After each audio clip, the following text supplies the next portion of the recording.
because afterwards, whenever you need and whenever you have some confusion, so you can just listen to the recording. Hmm? Yes, Rinpoche, I recorded.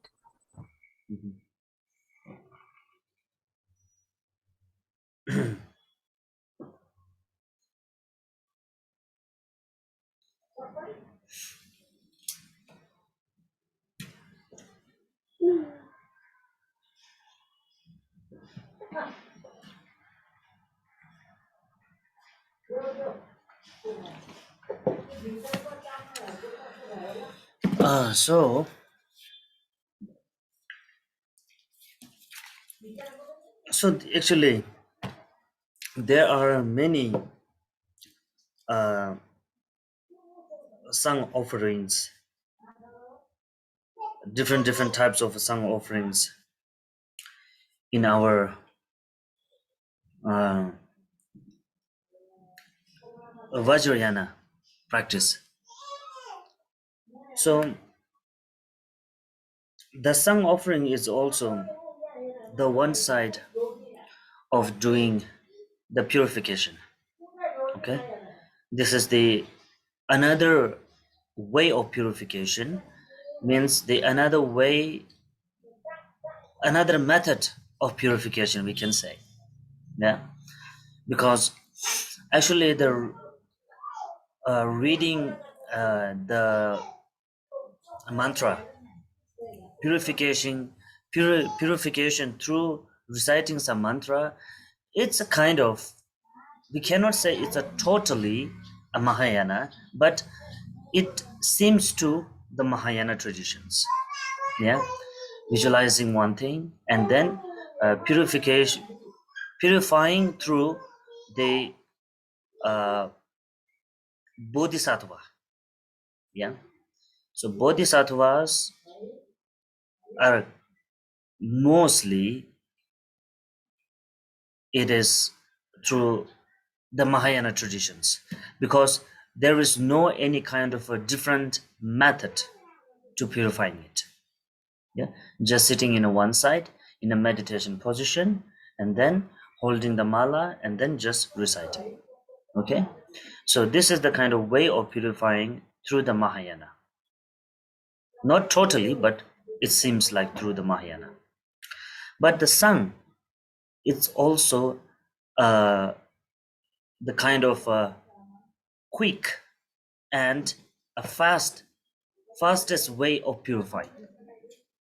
Okay, the sun offering is the kind of the fastest way of purifying it. So that's why it is a little bit not difference, but I can say that the difference between the fastest and slowly.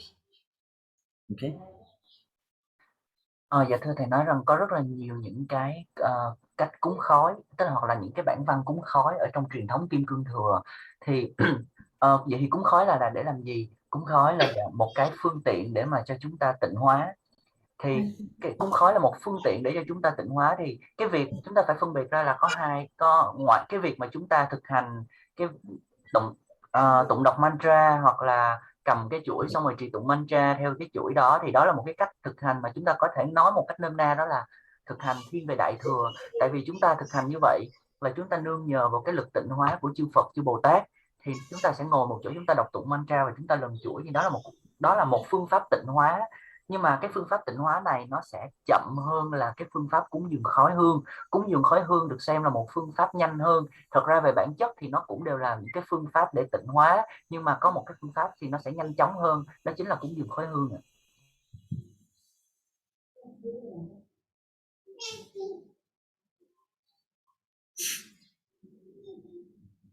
And even in the purifying through the sun, there are many different types of sun offerings.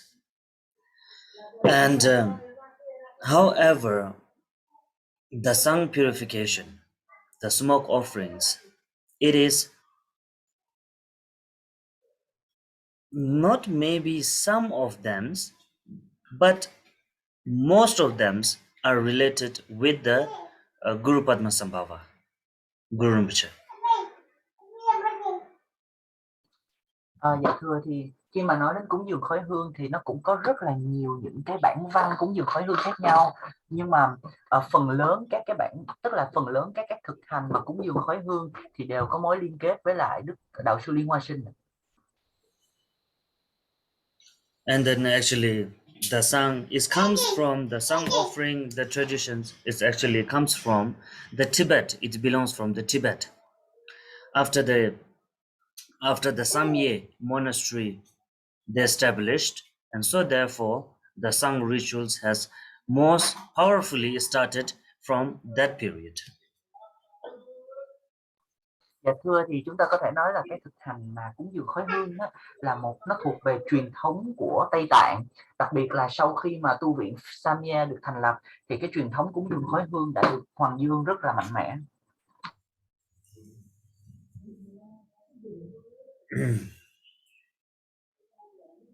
And today that we are talking about the one of the most, we can say, the one of the kind of very famous, very easy to practice, and has the benefit of all other song offerings included, all the benefits of other song included, I mean the song offerings, into the one which is the very very well known, it's the Riwo Sangchod. Riwo Sangchod means the smoke offerings on the mountain.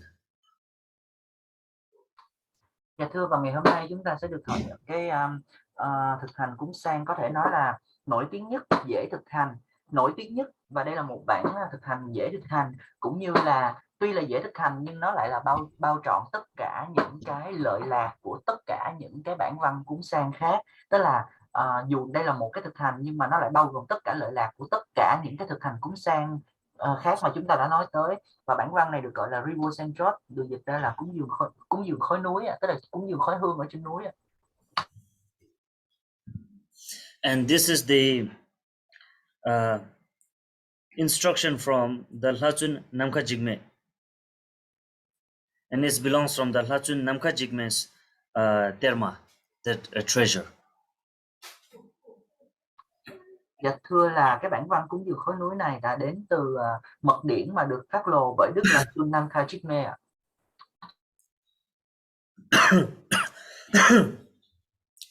So, okay. So before the starts, then we should go for the refuge in the bodhicitta that makes our time and all the teachings goes into very well, and then to benefit through this practice that you can understand, and even through this you can benefit to sentient beings. So first of all we can go through the refuge in the bodhicitta from the lineage side, from the lineage way. Dạ thưa, là đầu tiên hết thì trước khi mà chúng ta bước vào để mà chúng ta nhận pháp thì chúng ta sẽ chúng ta sẽ phát nguyện quy y cũng như là phát khởi bồ đề tâm, để mà nhờ đó mà chúng ta có thể nhận được cái lợi lạc của cái buổi truyền pháp hôm nay. Chúng ta có thể hiểu được giáo pháp một cách đúng đắn, và từ đó chúng ta có thể làm lợi lạc cho hết thảy những chúng sinh khác. Và như vậy thì chúng ta sẽ phát khởi lời quy y cũng như bồ đề tâm dựa theo truyền thống của truyền thừa. Ama namka ta nyambe semje tamje lama sanje chuje kula japsu chewa ma namka ta nyambe semje tamje lama longje zobe kula japsu chewa ma namka ta nyambe semje tamje lama tuje chube kula japsu chewa ma namka ta nyambe semje tamje lama sanje rinpoche la japsu chewa ma namka ta nyambe Semjen tamje lama sanje chuji kula japsun chewa ma namka ta nyambe semjen tamje lama longchen zogwe kula japsun chewa ma namka ta nyambe semjen tamje lama tuje juve kula japsun chewa ma namka ta nyambe semjen tamje Lama sanje rinpoche la japsun chewa ma namka ta nyambe semjen tamche lama sanje chuji kula japsun chewa Manam Kata, Nyambe Simchen, Tamche, Lama, Longchen, Zobe, Gula, Japsu, Chevo, Manam Kata, Nyambe Simchen, Tamche, Lama, Duche, Jube, Gula, Japsu, Chevo, Manam Kata, Nyambe Simchen, Tamche, Lama, Sanje, Rimbur, Chela, Japsu, Chevo, Min Shige, Yinge, Porane, Tusum, Sanje, Kunje, Ngo, Nye, Rangsim, Chugu, Ngusum, Tunzebe, Tsawe lama shabla suwa ente palden tsawe lama rinpoche dagi nyingara peme samchula dhalwa meba dakwara shukne kyang kusong duye chingi labdu su yunten sangye kunda nyamna yang kachin sangye kunle lakwen kun tsawe lame shabla chagi u chodan tunmo ngun tsaldu sula chansa wadan chochin shakwadan jisu yirang Gushin sowa yenge wa chungsen dagi jirsa ba tamchen zogwe chanshun chenporo yengo. Okay.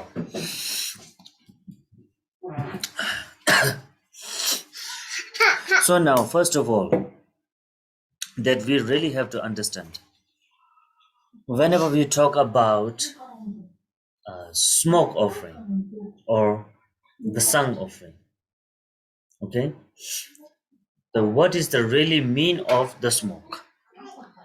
And what is the things that we have to burn? Yeah. So first of all, this is the very important because in many places, in many country also, they don't really have the ingredients. I mean, the ingredients, the means that the Tibetan ingredients, yeah, as we usually have, like different kinds of medicines and different kinds of a smell, the perfume that to burn. In many countries, many places they don't have. So therefore,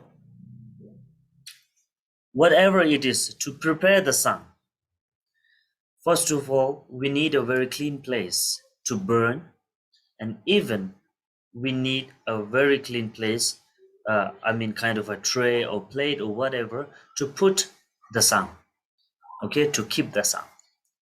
So the cleanliness, yeah, the cleanliness is a very important.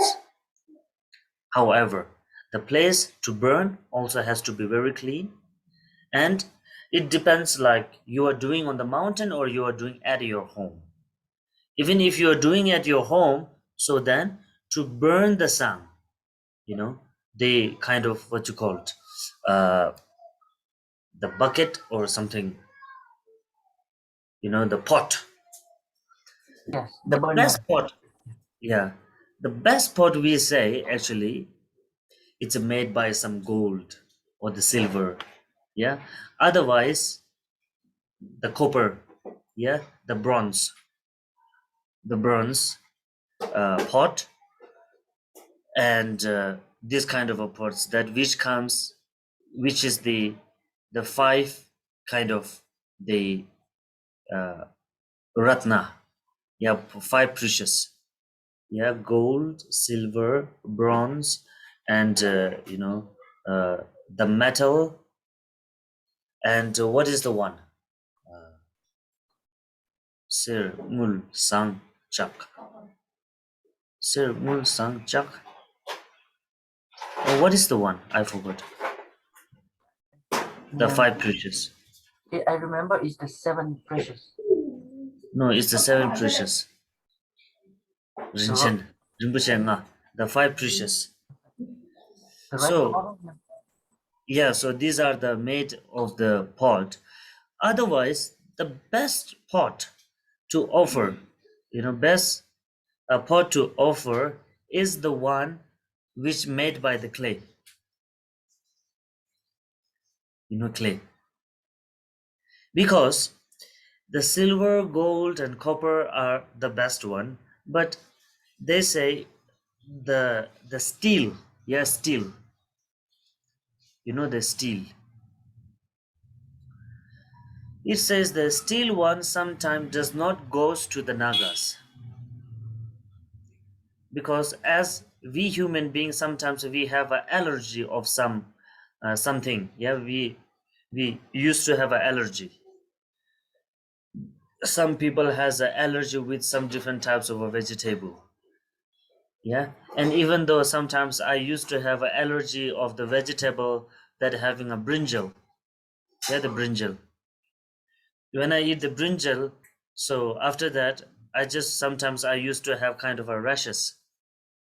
So this kind of allergies that even in the deity, even in the local deities or the god, sometimes they have. So therefore, the steel, the material which is the steel, sometimes it does not goes to the naga. Some types of the naga. So therefore, best is the gold and the silver, and even you don't have this kind of opportunity or maybe some facilities, so the best is this, you can burn in a pot which made by the clay, because the clay, it comes from the earth. Clay is from the earth. So it says it's believed that whatever that comes from the earth, how much it's dirty, it looks dirty, but whatever which belongs from the earth is totally pure and clean. And it goes to everyone, all the deities, even to all the nagas. So that's why it says that. So the pot is like that. And otherwise, if you're doing somewhere on the mountain, so you can just make an offering at the clean place. Yeah, not where the garbage or something like that. Just on the mountain, need a clean place, like on the big kind of stone. So you can make a big fire and just put together. So it's up to you. Rinpoche, the final Yeah. one is the coral. Yeah. Yeah, the coral. Coral. The Yeah. biru, right? Uh-huh. Yeah. Yeah. So this is the five one. So yeah, And Rinpoche, is it the steel or the iron? iron. Iron. Yeah, it's Yeah, the iron. but not the good quality iron. I'm talking about the bad qualities of iron, Yes, yes, the iron. which is totally mixed with some kind of uh, very bad chemical. Yes, yes. Yeah, the low qualities one. These are the things that which sometimes it's really affect to the naga, bad effect to the nagas. Dạ thưa thầy nói rằng là chúng ta cần phải hiểu được cái ý nghĩa thật sự của khói hương là gì, hay là chúng ta cần phải hiểu được là chúng ta cần phải đốt những gì. Tại vì thật sự mà nói là những cái nguyên liệu mà theo đúng cái truyền thống của Tây Tạng thì không phải là quốc gia nào cũng có rất là nhiều những cái thảo dược, những cái hương liệu khác nhau mà ở những cái quốc gia khác không có, mà chỉ ở Tây Tạng có thôi. Thì chúng ta cần phải hiểu được cái ý nghĩa của nó để chúng ta có thể thực hành được ở nhiều nơi khác nhau. Thì đầu tiên hết là cái điều quan trọng nhất đó chính là cái sự chúng ta phải chuẩn bị mọi thứ thật là sạch sẽ. Đầu tiên là cái nơi đốt của chúng ta cũng phải là một cái nơi rất là sạch sẽ. Dù chúng ta đốt ở nhà hay là chúng ta cúng khói hương ở trên núi thì cái nơi chúng ta cúng dường nó cũng phải sạch sẽ, nó không có được có nhiều rác rưởi vân vân, những cái gì nó không ô uế. Thì thứ hai đó chính là cái dụng cụ mà chúng ta dùng để mà chúng ta đốt nó cũng rất là quan trọng, nó phải sạch sẽ. Và theo như là theo truyền thống thì tốt nhất thì những cái dụng cụ mà chúng ta dùng để đốt nó nên làm từ 5 cái loại chất liệu quý báu. Nó bao gồm là vàng, bạc, đồng nguyên chất, ngọc trai hoặc là san hô. Nhưng mà nếu như chúng ta không có đủ điều kiện để mà chúng ta có được những cái đồ đốt, những cái dụng cụ đốt mà nó đắt tiền như vậy, thì tốt nhất là chúng ta nên dùng đó chính là đất sét. Dùng một cái vật gì đó nó làm từ đất sét. Thì thầy nói rằng là bởi vì sao? Bởi vì chúng ta nên nhớ là khi mà chúng ta cúng dường thì chúng ta sẽ cúng tới chư thần địa phương, và đặc biệt là đến với lại chư Naga. Và chư Naga hay là Long Thần thì họ sẽ bị ảnh hưởng xấu, hoặc là họ bị dị ứng với lại gọi là sắt hoặc là hợp kim. Bởi vì khi chúng ta đốt mà trong những cái vật chứa bằng sắt hoặc là có sắt hoặc là hợp kim, mà những cái hợp kim không tốt, thì khi mà chúng ta cúng dường thì nó sẽ không tới được họ, hoặc là nó sẽ làm hại cho họ. Vì vậy cũng giống như người của chúng ta thôi, có người thì bị dị ứng cái này, có người bị dị ứng cái kia, bị dị ứng thì bị ngứa ngáy, thì những chư thần địa phương đặc biệt là chư Naga họ cũng bị dị ứng bởi một vài thứ, đặc biệt là sắt hợp kim.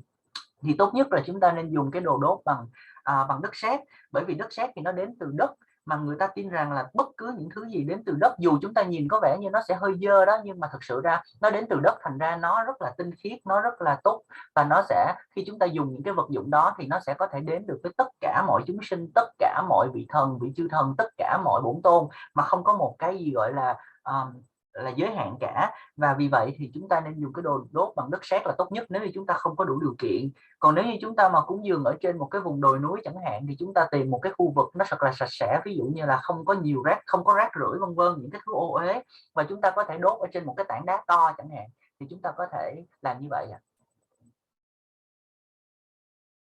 Yes, so much.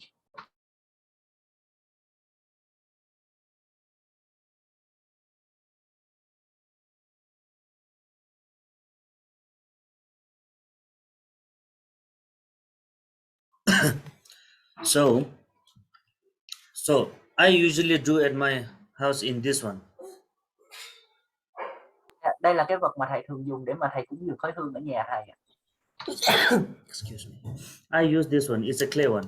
Yeah, it's a clay pot because I like it. As I said, this is not made by gold. This is not a silver. This is not a copper. This is not a metal. Yeah, this is just from the clay. So I usually do this practice, sound practice every morning in this. Even the sur practice also at the night I do in the same thing. Yeah, I use this clay. Dạ, đó là cái vật dụng mà thầy dùng để mà đốt cúng dường khói hương. Và mỗi buổi sáng thì thầy sẽ cúng dường sang, tức là cúng dường khói hương tịnh hóa, và mỗi buổi chiều thì thầy cúng dường xua, tức là cúng dường để mà thí thực cho những chúng sinh, thì thầy đều dùng ở trong cái cái dụng cụ đốt bằng đất sét đó.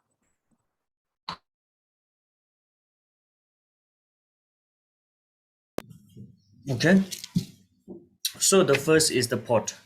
Now the ingredients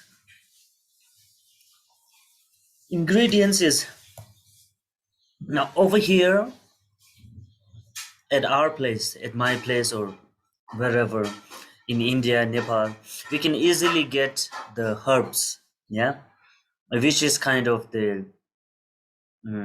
it is the way of Tibetan traditions. Yeah, the herbs we can get easily from any dharma shops, but in some place we really don't get it, the herbs. So therefore, now what to do? Now actually the sung offerings, that the herbs you can burn the one, actually a medicine, okay, you can burn the plants which is the medicine plants, not the poison one. That really you have to care about.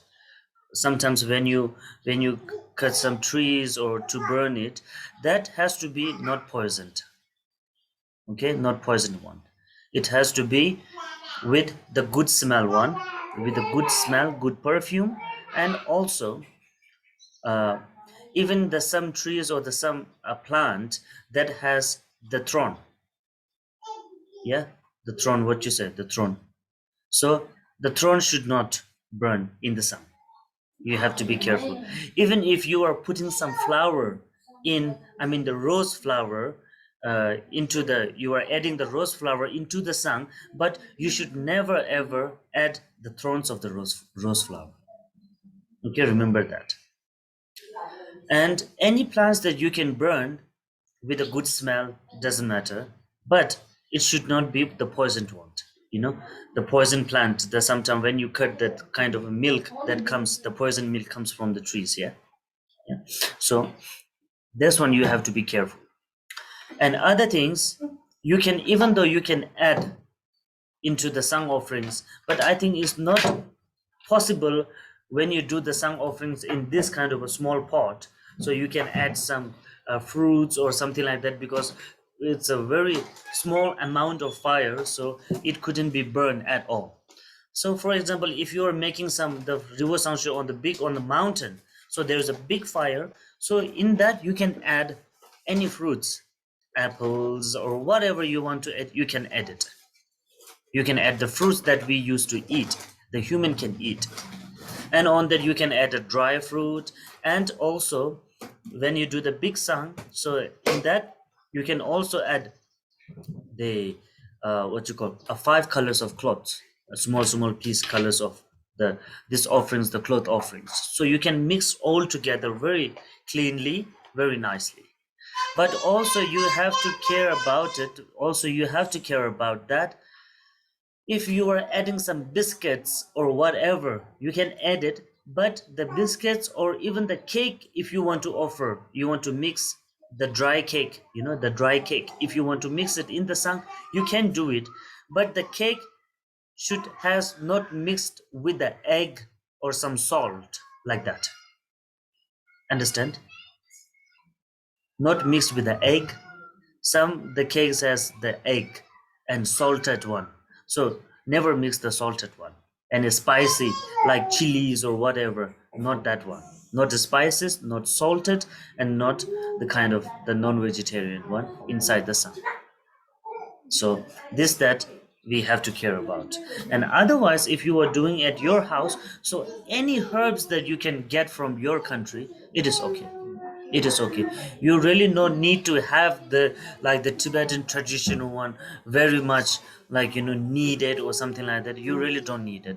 Whatever the medicine herbs that you have in your country, you can just mix all together, but knowing it, whether it's a pure one or not, whether it's a poisoned one or not, it's eatable ones or not. You can like you have to be care about it. And then you can just mix it, like grind it into a powder, so that you can offer. You really don't need it like the Tibetan traditional one. Otherwise you cannot do the Riwo Sangchod or some offerings. It is not like that. Okay, so in that case you have to be very comfortable. Otherwise, yes, maybe some of the ingredients maybe you guys don't have in your country. In Vietnam you don't have. So it doesn't mean that if you don't have that ingredients you cannot do the sang offering. No, you can add it, as I said. Okay. Dạ thưa, sau khi mà chúng ta nói về cái đồ đốt rồi thì chúng ta sẽ nói về nguyên liệu để đốt. Thì thầy nói rằng là ở tại nơi này, ở tại Ấn Độ hay là Nepal thì có thể kiếm được rất là nhiều những cái thảo dược theo đúng truyền thống của Tây Tạng, nhưng mà ở một vài nơi không có thì chúng ta phải làm sao? Thì chúng ta có thể làm là ở tại nơi của chúng ta thì chúng ta có bất cứ một cái thảo dược nào, bất cứ một cái loại cây hay loại thảo dược nào mà thứ nhất là cái điều quan trọng thứ nhất là nó phải là thảo dược, tức là nó phải có tính chất dược tính, mà dược tính này phải là dược tính lành tính, nó không có được có bất cứ một cái dược tính nào mang tính là độc. Nếu mà độc thì chúng ta không được quyền cúng dường. Đó là điều tiên quyết đầu tiên, tức là những cái thảo dược mà lành tính và không được mang bất cứ một cái chất độc hại nào. Thứ hai là nó phải đốt lên, nó phải có cái hương thơm, nó phải có một cái mùi hương dễ chịu. Thứ ba là chúng ta không bao giờ được đốt gai ở trong cái cúng dường hương này. Ví dụ như là nếu chúng ta muốn cúng dường hoa hồng chẳng hạn, thì chúng ta không bao giờ được đốt cái gai của hoa hồng trong đó, hoặc bất cứ một cái loại cây nào mà nó có gai, chúng ta cũng không bao giờ được đốt cái phần gai ở trong cái cúng dường hương này. Và và đó thì thầy nhắc lại một lần nữa là tất cả những cái cây, bất cứ một cái loại cây nào, những cái loại thảo dược nào mà nó có mang độc tính thì đều không được quyền cúng dường trong cái cúng dường hương này. Ví dụ những cái loại cây mà chúng ta chặt, ví dụ như cái phần gỗ mà chúng ta đốt chẳng hạn, mà chúng ta chặt cái cây đó ra mà chúng ta thấy là trong đó nó có những cái nhựa mà nó có thể gây ngứa, gây độc tính, thì chúng ta cũng không được phép đốt những cái loại đó. Và thầy nói thêm vào, ví dụ như đốt ở nhà thì không thêm vào được đâu, nhưng mà ví dụ như đốt ở trên núi mà chúng ta làm một cái ngọn lửa nó lớn á, thì chúng ta có thể đốt thêm trái cây vào, nhưng mà trái cây đó phải là cái trái cây mà con người chúng ta ăn được. Thì chúng ta có thể đốt, chúng ta có thể cho vào, hoặc là trái cây tươi hoặc là trái cây khô cũng được, miễn là nó ăn được, là cái thứ mà con người chúng ta ăn. Và ngoài ra thì đối với ngọn lửa lớn thì chúng ta có thể thêm vào vải ngũ sắc, tức là vải mà 5 màu khác nhau, 5 loại vải 5 màu khác nhau, thì nó tương ứng với lại cúng dường giống như là cúng dường áo quần vậy đó, cúng dường vải vóc áo quần vậy đó, thì chúng ta sẽ cho vào 5 loại màu vải khác nhau. Và một điều quan trọng nữa là chúng ta có thể cho vào bánh quy, bánh biscuit, bánh quy hoặc là những cái loại bánh khác nhau, nhưng nó phải thuần chay, có nghĩa là trong bánh này không được có những cái và thuần chay và nó phải là lạc, tức là nó không được có muối, nó không có được vị mặn, nó không được có muối, nó không được có trứng, nó không có được những cái mùi vị nồng, nó không có được quyền có phô mai chẳng hạn. Đó thì nó không được quyền có những cái thứ đó, mà nó phải thuần túy là chay và lạc hoàn toàn.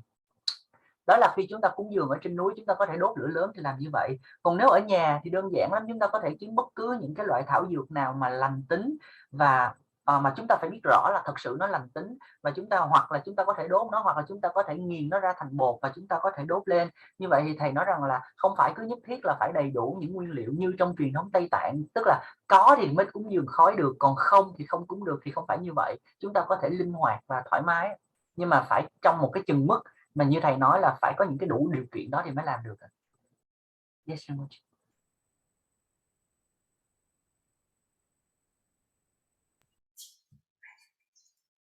Okay, so first preparing that, and then the Riwo Sangchod, yeah, Riwo Sangchod, that it starts with the so this Riwo Sangchod for today is a commentary with the transmission too. Okay, so you don't have to receive the transmission separately. So today I am giving it with the transmission and commentary also. Dạ thưa, thì ngày hôm nay thì khi trong cái lúc mà thầy đang giảng về cái Riwo Sangchod này, cũng chính là thầy đang ban truyền luôn, tức là ban truyền cái khẩu truyền cho chúng ta luôn. Thành ra là chúng ta cứ tập trung nghe cái phần giảng dạy này, thì trong này cũng chứa đựng luôn phần khẩu truyền, chúng ta sẽ không có nhất thiết phải nhận một cái phần khẩu truyền riêng. Dạ vâng.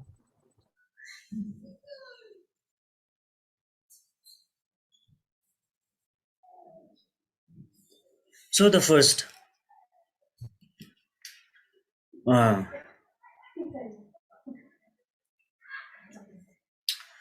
that starts with the Riwo Sangchod ki ngawden tikol lachun ringzin sotu ki menga Riwo Sangchod lautu lembala changmen ne dam thap tu sangshin pemen karangar sangna chemarso kangjurata shibe me section chuzang den thomar kemdroni is. Now first the being begin by taking a refuge.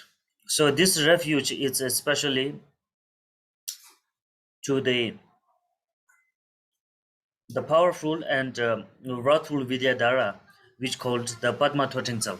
Yeah, taking a refuge from the Padma Thwatingsal. Padma Thwatingsal is it's talking about Guru Rinpoche. Okay, there are many different forms of the Guru Rinpoche. So Padma Thwatingsal is also the one form of the Guru Rinpoche. So Ganyam Siji Kya Gunyam Bojo Wanda Rings the Pema Thwatingsal Kekuru Nangsi Gelwe Kilkor Zok Drogun Cylinder Chirkap Suchis.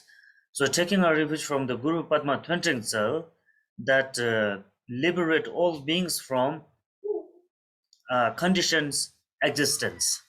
Conditioned existence means that not only from the human realm, it is also talking about the existence of the 6 realms of the samsaric 6 realms.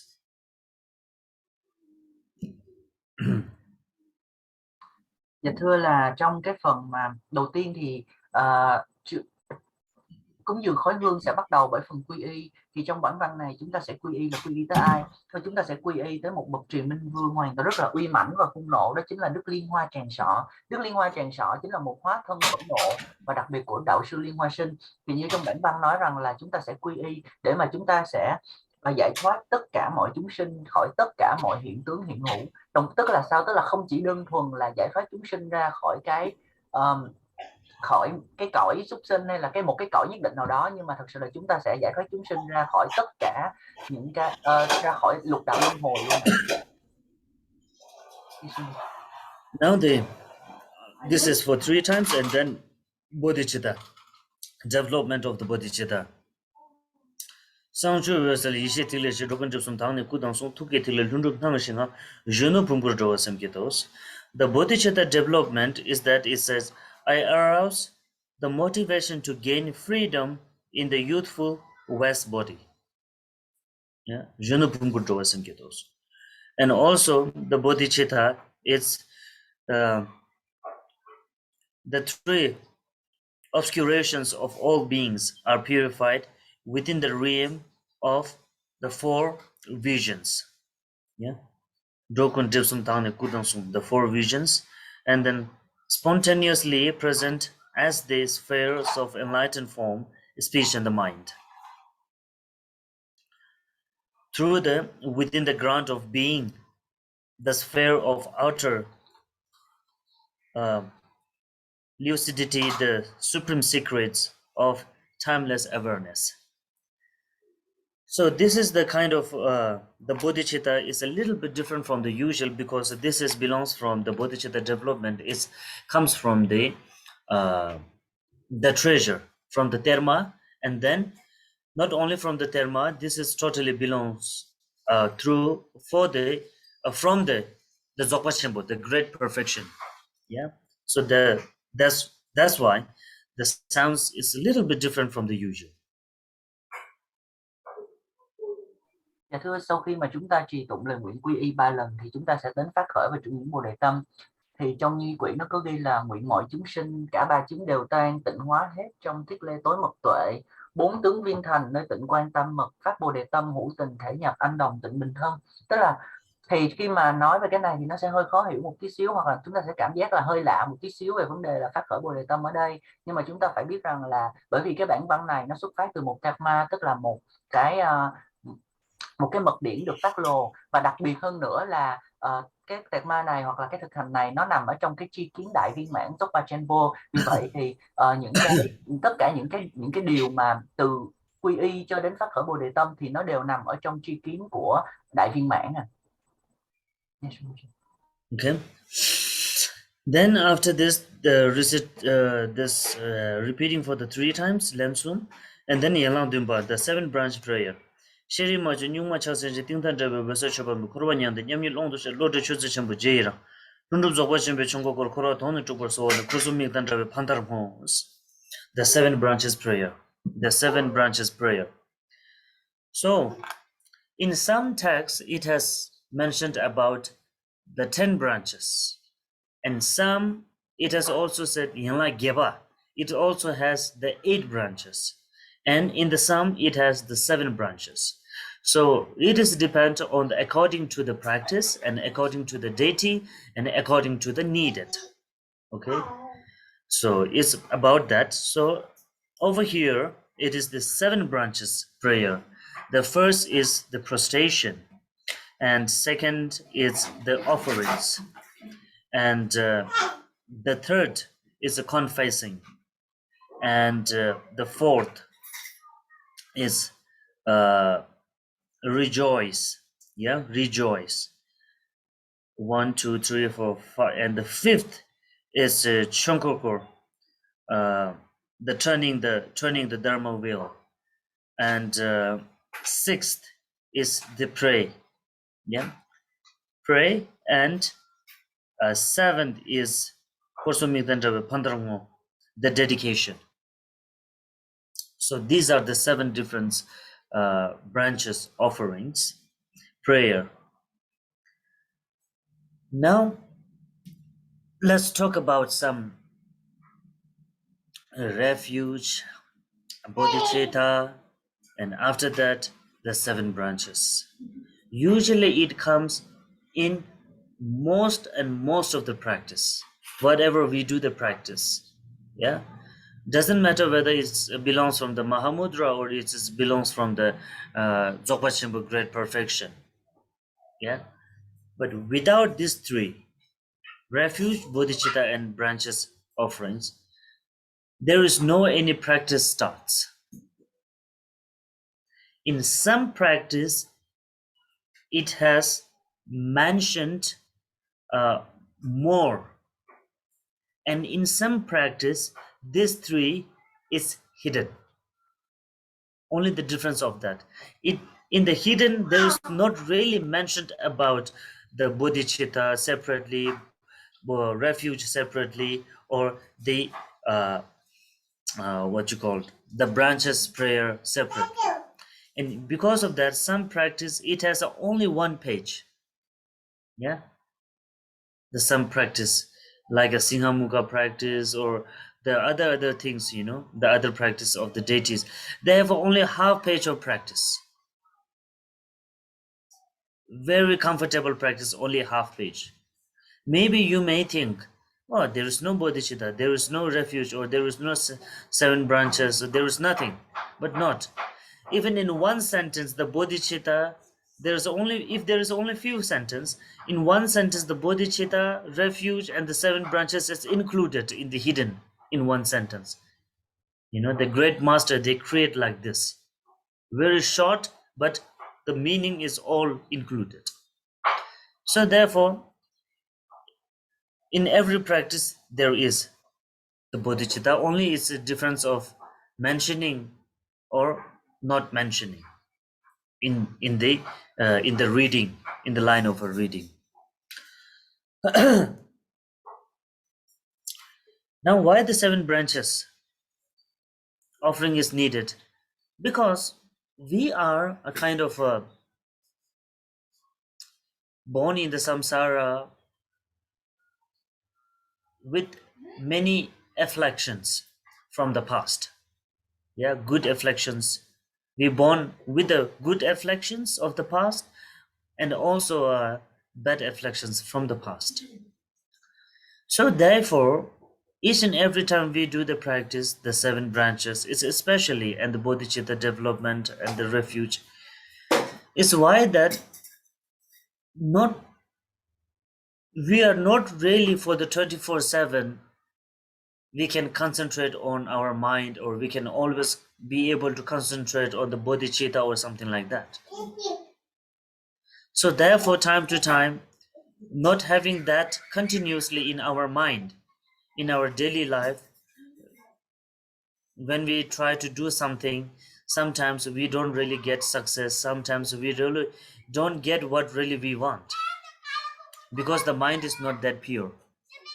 Yeah, our mind is not in always in the pure and always in the right, and therefore usually we get sometime up, sometime down. And even that we really know it, because when sometimes in our daily life we do something with good feelings, or kind of uh,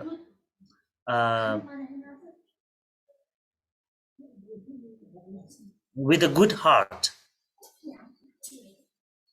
then later we get the result kind of a good one, isn't it? It's a very usual things that really happens in our day to day. And sometimes from the morning, with not kind of a pure motivation, or that we try to do something, but later that whatever we try to do the things is not really get into the right, and even we don't really get the good result at the end, because it depends on our mind, that how, in which kind of the the thinking or motivation that we have started that things, with a good heart or something negatively we started. It depends on that. So therefore in the practice also is the same, it goes the same. Yeah, it goes the same thing in the practice also. So that's why the mind really has to be changed into something, like we are trying to compare our mind with the enlightened ones. We are trying to we are trying to convert our mind into the enlightened ones, so that whatever we do the practice, rest of the practice we start, that we can be able to dedicate as the enlightened beings, and also we can receive the kind of a benefit of the dedication as same as the enlightened beings. You understand? So that's why the refuge and the seven line prayers, every times, each and every times when we start doing the practice is needed. It's because of that, to purify first as a normal being, like fundamental unconditioned awareness, and we are pay homage to the enlightened ones. And then what to accumulate merit is very important. If you want to accumulate a good merit or limitless merit, It's not only that we can say something from our mouth or speech.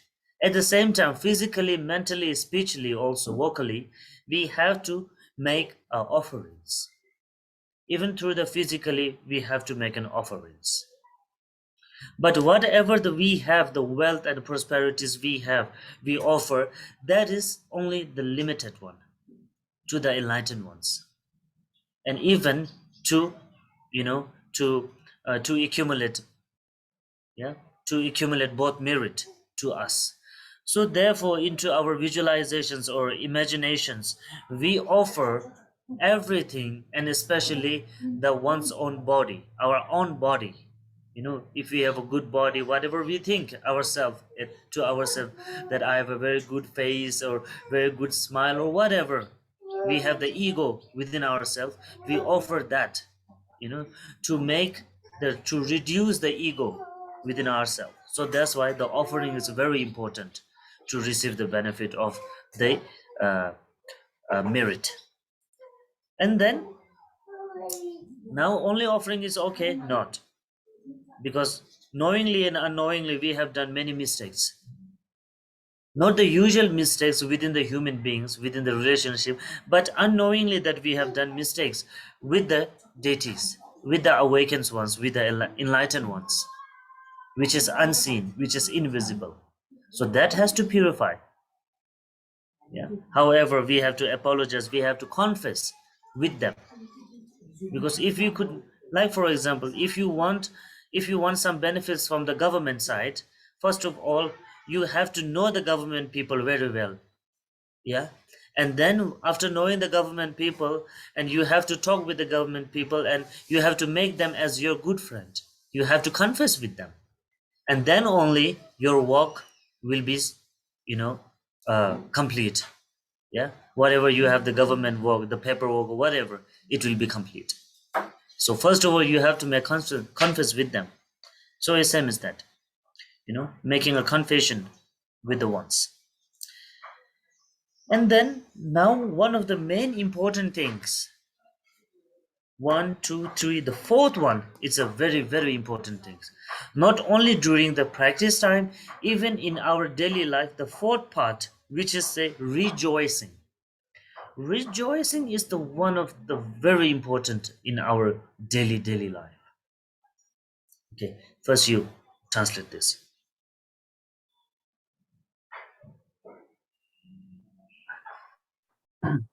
Dạ thưa, và sau khi mà chúng ta à, đã có cái phần là phát khởi quy y và cũng như là phát khởi bồ đề tâm, thì chúng ta sẽ đi đến cái phần gọi là cúng dường thất chi nguyện. Một vài cái bản văn khác hoặc là một vài cái thực hành khác thì nó có nói đến là cúng dường thập chi nguyện hoặc là cúng dường bát chi nguyện, tức là cúng dường 10 nhánh hoặc là cúng dường 8 nhánh. Thì cái điều này nó tùy thuộc vào, thứ nhất là tùy thuộc vào thực hành mà chúng ta thực hành, thứ hai là tùy thuộc vào cái bổn tôn mà chúng ta thực hành, hoặc là tùy thuộc vào cái nhu cầu mà cái thực hành đó hướng đến, thì nó sẽ có là hoặc là cúng dường 7 nhánh, hoặc cúng dường 8 nhánh, hoặc cúng dường 10 nhánh. Và thường thì khi mà thầy có thể nói là nếu như không có 3 phần là quy y, phát khởi bồ đề tâm và cái phần gọi là cúng dường hoặc là 7 nhánh, 8 nhánh, 10 nhánh gì đó, thì dù chúng ta có thực hành một cái thực hành nào thuộc về Dzogchen, tức là thuộc về đại viên mãn, hay là thuộc về Mahamudra, tức là thuộc về đại thủ ấn, hay là thực hành nào đi nữa, nếu như không có những phần này thì nó sẽ không có những cái thực hành đó, tức là chúng ta sẽ không thể thực hành được. Thì chúng ta sẽ thấy là nó chỉ có một sự khác biệt là có thực hành thì nó sẽ làm rõ những cái bước này ra, còn có những thực hành thì nó ẩn đi những cái bước này. Nhưng mà bắt buộc mỗi thực hành nào cũng có, tại vì có những thực hành thì gọi là thực hành dài, và những thực hành thì nó rất là ngắn, nó chỉ bao gồm là một nửa trang hoặc là một trang giấy mà thôi. Thì chúng ta có thể đọc sơ qua, chúng ta nói ồ, trong những thực hành này làm gì mà có quy y hay phát bồ đề tâm hay là cúng dường thất chi nguyện đâu. Nhưng mà thật sự là những vị đạo sư vĩ đại, đặc biệt là trong những cái mật điển, thì các ngài đều bao gồm, dù nó không có hẳn một phần, nhưng mà thậm chí chỉ trong một câu đơn giản thôi là nó đã bao gồm cả phần quy y, cả phần phát khởi bồ đề tâm và cả phần cúng dường thất chi nguyện rồi. Bởi vì đây chính là những cái phần rất là cần thiết. Mà tại sao chúng ta lại cần phải có cúng dường thất chi nguyện? Bởi vì chúng ta đang sinh ra trong cái cõi luân hồi, và trong cõi luân hồi thì chúng ta có rất là nhiều những cái phiền não khác nhau và những cái ảnh hưởng khác nhau. Những cái niệm tưởng hoặc là những cái bám chấp hoặc những cái ảnh hưởng này nó có thể là tốt hoặc là xấu, nó dựa vào trong những cái trong quá khứ của chúng ta, trong tiền kiếp của chúng ta. Và vì vậy chúng ta không thể nào mà chúng ta duy trì được cái sự chánh niệm của mình trong 24/7 được, tức là trong vòng 24 giờ, trong vòng 7 ngày lúc nào cũng vậy được. Chúng ta không thể nào mà duy trì được cái sự chánh niệm của chúng ta vào cái việc là tôi phải luôn luôn quy y, tôi luôn luôn phát khởi bồ đề tâm liên tục trong 24/7 được. Và vì vậy thì chúng ta không thể nào kiểm soát được cái tâm của chúng ta, thì chúng ta sẽ cảm giác là lúc thì tâm của chúng ta nó vui, lúc thì tâm của chúng ta nó bị không có được vui, lúc lên lúc xuống khác nhau. Và chúng ta có thể đơn thuần chúng ta có thể để ý là đôi lúc trong cuộc sống của mình làm một cái điều gì đó với một cái động cơ đúng đắn, thì khi mà chúng ta làm với động cơ đúng đắn thì làm việc tốt chúng ta sẽ nhận được kết quả tốt. Nhưng mà sau đôi lúc mà chúng ta lại làm việc tốt mà chúng ta lại nhận lại kết quả xấu, là bởi vì cái động cơ của chúng ta khi làm việc đó ngay từ ban đầu nó đã không tốt rồi, và cái kết quả nó không tốt. Và nó cũng y như vậy trong những cái thực hành. Thì khi mà chúng ta cố gắng chúng ta cúng dường thức chiên nguyện, thì đầu tiên hết là cái cúng dường thức chiên nguyện đó chính là uh, just wait for me, I will open the text to see. Và đầu tiên hết là cúng dường thức chi nguyện, đó chính là chúng ta đảnh lễ hoặc là chúng ta đảnh lễ tới những bậc giác ngộ, chúng ta đảnh lễ tới các ngài để cho tâm của chúng ta sẽ kết nối với các ngài. Và khi mà chúng ta thực hành xong thì những cái hồi hướng của chúng ta cũng sẽ là đồng với là hồi hướng của các ngài, thì cái năng lực thực hành của chúng ta nó sẽ được mạnh mẽ. Thứ hai là chúng ta cần phải tích lũy công đức. Cái tích lũy công đức rất là quan trọng, và tích lũy công đức ở đây không chỉ là chúng ta tích lũy những cái bình thường, mà chúng ta cũng phải tích lũy bằng cách chúng ta cúng dường tất cả mọi thứ lên cho chư giác ngộ. Chúng ta cúng dường một cách những cái vô lượng cúng phẩm lên chư giác ngộ, và đặc biệt là chúng ta cúng dường chính cái thân thể của chúng ta, bởi vì chúng ta rất là dễ bám chấp vào thân thể này. Chẳng hạn như là tôi có vẻ đẹp ngoại hình, tôi có nụ cười đẹp, tôi có này tôi có kia, mọi thứ chúng ta nghĩ là của ta thì chúng ta sẽ đều cúng dường lên cho các chư giác ngộ, để chúng ta tích lũy được hai bồ tư lương. Hai bồ tư lương là cả về trí tuệ và ngưỡng công đức Và tiếp theo là chúng ta sẽ sám hối. Phần sám hối rất là quan trọng, bởi vì chúng ta luôn luôn chúng ta vô tình hay cố ý chúng ta phạm những lỗi lầm với người khác, và đặc biệt là đến với chư Bổn Tôn, và chúng ta phải sám hối, chúng ta phải xin lỗi những lỗi lầm đó. Ví dụ như chúng ta muốn có một sự trợ giúp từ những cái người thuộc chính phủ chẳng hạn, hoặc là những cái người làm trong nhà nước chẳng hạn. Đầu tiên chúng ta phải làm thân với họ, chúng ta phải xin lỗi những cái lỗi lầm mà chúng ta đã gây ra với họ, thì chúng ta mới có thể có được cái sự giúp đỡ từ họ. Và tiếp đến là cái phần tùy hỷ. Cái phần tùy hỷ hay hoan hỷ này nó rất là quan trọng, cả về trong đời sống tâm linh, cả về trong đời sống thế tục hàng ngày, chúng ta đều phải luôn tùy hỷ hay là hoan hỷ. Yes, Rinpoche. Okay, so now as I said, the fourth part of the 7 branches is very important, because the rejoice in supreme resolution of phenomena in their true nature beyond ordinary consciousness. It is written, yeah? So, Lord rejoicefulness is one of the main part of our life also, that we can say. It's the long Devachan aspiration prayer, yeah? The long Devachan aspiration prayer, the pure land of Amitabha prayer. In that, it is written very clearly, Jengi gewa cheba töbetse, tela chakdok mige sempangne, ningne gawe jesu yirangna, teyi sonamnyam to tobar sukums. It is said in the Devachan prayer, Jengi gewa cheba töbetses. Whenever you hear or you see the other one, some other beings is doing some virtue things, yeah, those doing virtue activities, whenever you see, hear,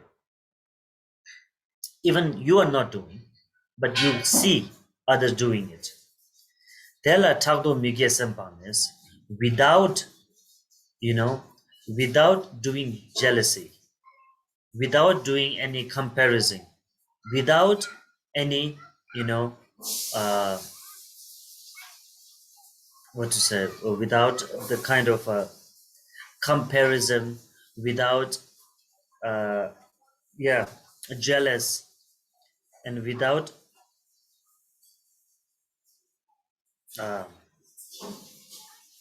what is it, interfering, yeah, in their virtue activities.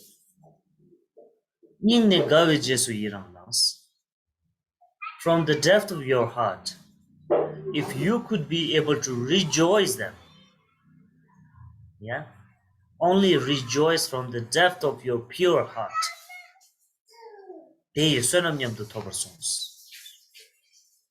If you could be able to rejoice, then the merit, whatever the person will be going to receive through their virtue activities, you will also be able to receive the same accumulate merit. You will also be able to accumulate the same merit as that person is doing the virtue activities.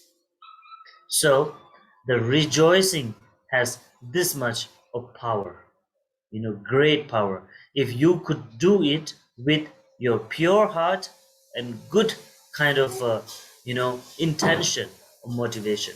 But remember one thing, sometimes not randomly rejoicing is very important. Not randomly rejoicing, because when we talk about the randomly rejoicing, some people may show that they are really doing some kind of a virtue activities, but with their bad intention. That also you have to remember, whether the person is doing really with a good motivation or the bad motivation. As we say, the elephant has two different types of a teeth. One is to show off and one is to chew inside. That no one can see which the elephant has a teeth inside. So human also may have this kind of a things. In outer form, they are doing a very polite, very something. Oh my God, that as it makes us sometimes, oh really, he is a human being or he is an enlightened being. Yeah, sometimes we make this kind of a confusion because of their good kind of a, acting. But we don't know. We just say, oh my God, and with the pure heart, we just rejoice with them. So if we can get into the wrong one, then the whatever he creates, whatever he about to receive, the bad deeds or the bad merit, it also comes to the same. Really, really, I'm not joking. It's very true. So that's why whenever the rejoicing is also one of the very, very important, if you can do it in a right way. If suppose you are offering a one butter lamp with your pure devotions, yeah, towards all the sentient beings, and you are dedicating it.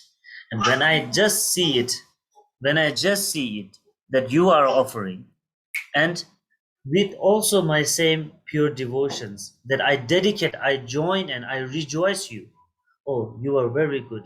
You are doing a rest for the rest of the sentient beings. I really support you from the depth of my heart. And thank you very much. If this kind of only this much of rejoicing, then the merit equally goes to the owner and even to the person who rejoiced.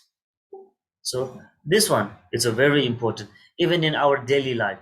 Not only we are talking about the virtue or the dharma things, even some in our daily life, into your office, even from your family members or relatives, or even to some strangers also. If they are giving some foods to the beggar, some to the poor ones, yeah. If there are some of them are helping to the uh, to the senior ones, to the senior citizenship, whenever we see, so we just appreciate it. Oh, he is a very kind heart, thank you very much. We don't have to say to that person like thank you very much or something like that, but from our heart we can just rejoice and saying thankful, being a thankful for that person, so then the uh, the merit also goes to the same. Okay, this is not only talking about the rejoicing is a part of the dharma or some vajrayana. This also has to be in our daily life to motivate ourselves. Remember, okay.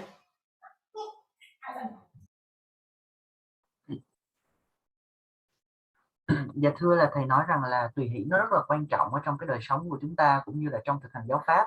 Và thực hành giáo pháp là thực hành tâm linh, thì chúng ta, và thậm chí trong đời sống thế tục, nó cũng rất là quan trọng. Ở trong hạnh nguyện mà để tái sinh về cõi cực lạc, mà là bản dài của Đức Phật A Di Đà, thì trong đó có ghi rõ ràng rằng là bất cứ những cái thiện hạnh nào của chúng sinh khác mà chúng ta nhìn thấy, và chúng ta có thể tùy hỷ với lại cái chúng sinh đó, cái thiện hạnh đó, mà không ghen tức, không so sánh, không đố kỵ, và không có một cái ý định là sẽ tác động, hoặc là không có một cái ý định là sẽ chen vào những cái hành động đó mà một cái cách tiêu cực, mà những cái điều này nó phát sinh ra từ tận đáy lòng của chúng ta. Chỉ cần tùy hỷ như vậy thôi, thì tất cả những cái công sức, những cái công đức mà cái thiện hạnh của chúng sinh đó đem lại cho chúng sinh đó, chúng ta cũng sẽ được nhận một cái lượng công đức y như vậy, không sai khác. Và vì vậy chúng ta có thể hiểu rằng cái việc tùy hỷ nó có một cái năng lực rất là lớn. Tuy nhiên có một điều chúng ta cần phải rất là cẩn trọng, không phải là tùy hỷ như vậy là cứ gặp ai cũng tùy hỷ, gặp một cái gì cũng tùy hỷ, nó không có phải đúng đâu. Tại vì có nhiều người á, bên ngoài họ có thể là họ giả tạo, họ làm như là họ rất là tốt đẹp, họ làm cái việc này rất là tốt, nhưng mà thực sự là cái động cơ của họ chẳng có tốt một tí nào. Giống như là con voi vậy, nó có thể hiểu là con voi, người ta thường hay nói là con voi có cái răng để mà show off ra bên ngoài, để mà bày tỏ ra bên ngoài, giống như là một cái ngà của nó, và nó có những cái răng ở bên trong, nó giấu bên trong để nó nhai thức ăn chẳng hạn. Có rất là nhiều người họ ngoài miệng họ nói những cái điều rất là tốt đẹp, những cái điều rất là từ bi, mà với cái hành động của họ cũng làm vẻ như rất là tốt đẹp, nhưng mà thậm chí là họ có thể làm cho chúng ta ủi cái này có phải là người không, hay là cái này là một vị Bồ Tát, cái này là một vị, đây là một vị thật là giác ngộ, và chúng ta không hiểu được bên trong họ như thế nào. Và đối với lại những người đó, đối với những cái điều mà những người đó làm, nếu như chúng ta tùy hỷ với những cái điều mà họ làm, thì những cái ác nghiệp, những cái kết quả xấu ác, những cái điều, những cái hệ quả xấu mà họ lãnh, chúng ta cũng sẽ phải lãnh với một mức độ y như vậy. Cũng giống như là những cái công đức chúng ta có được khi mà chúng ta tùy hỷ với những người có thiện hạnh, mà là với lại cái tâm tốt mà chúng ta nhận được công đức, thì đối với những người có tâm xấu, hoặc những người mà giả tạo những cái tâm xấu như vậy, thì chúng ta cũng sẽ phải nhận lãnh những cái quả ác mà họ đã gieo y như họ. Và vì vậy thì chúng ta cần phải rất là thận trọng trong vấn đề là tùy hỷ đúng người.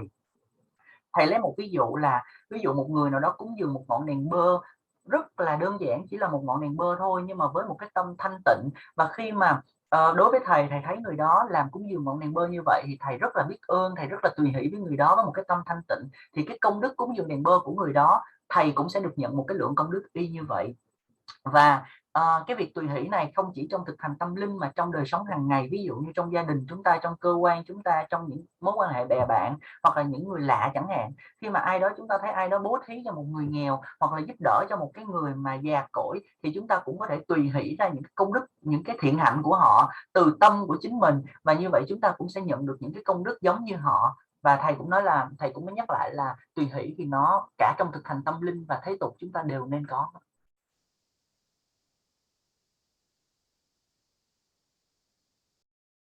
Yes, Rinpoche.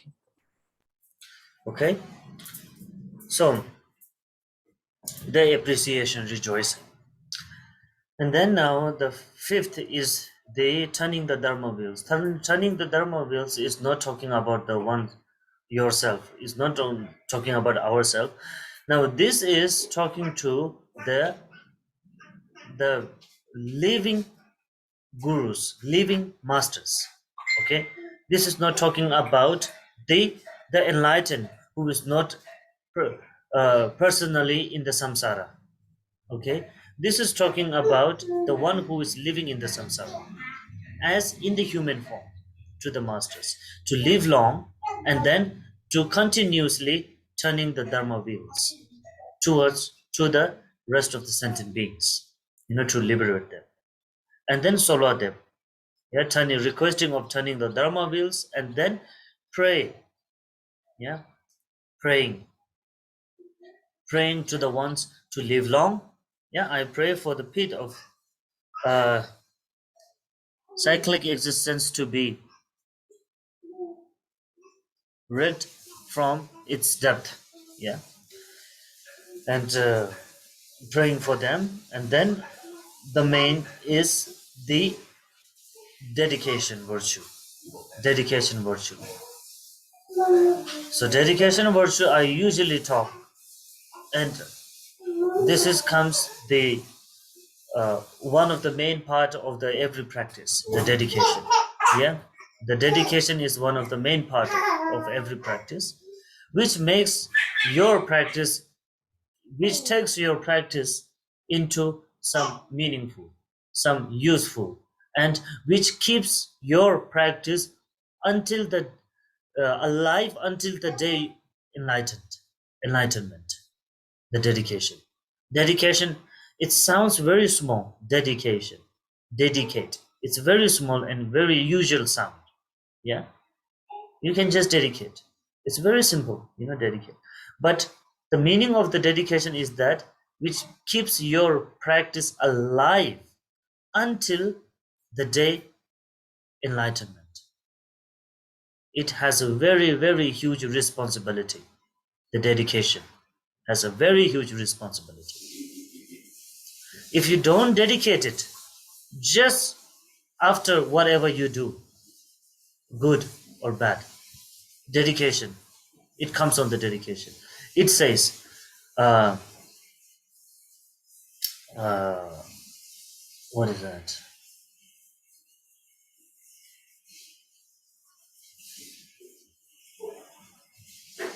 I just forget the line that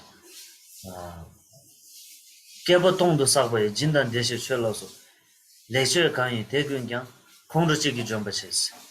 If you don't do the dedication right after whatever you do, then what will happen? It says kalpa tong do sakwe jindan deshe chweloso. You are doing the virtue things from the many past eons until now.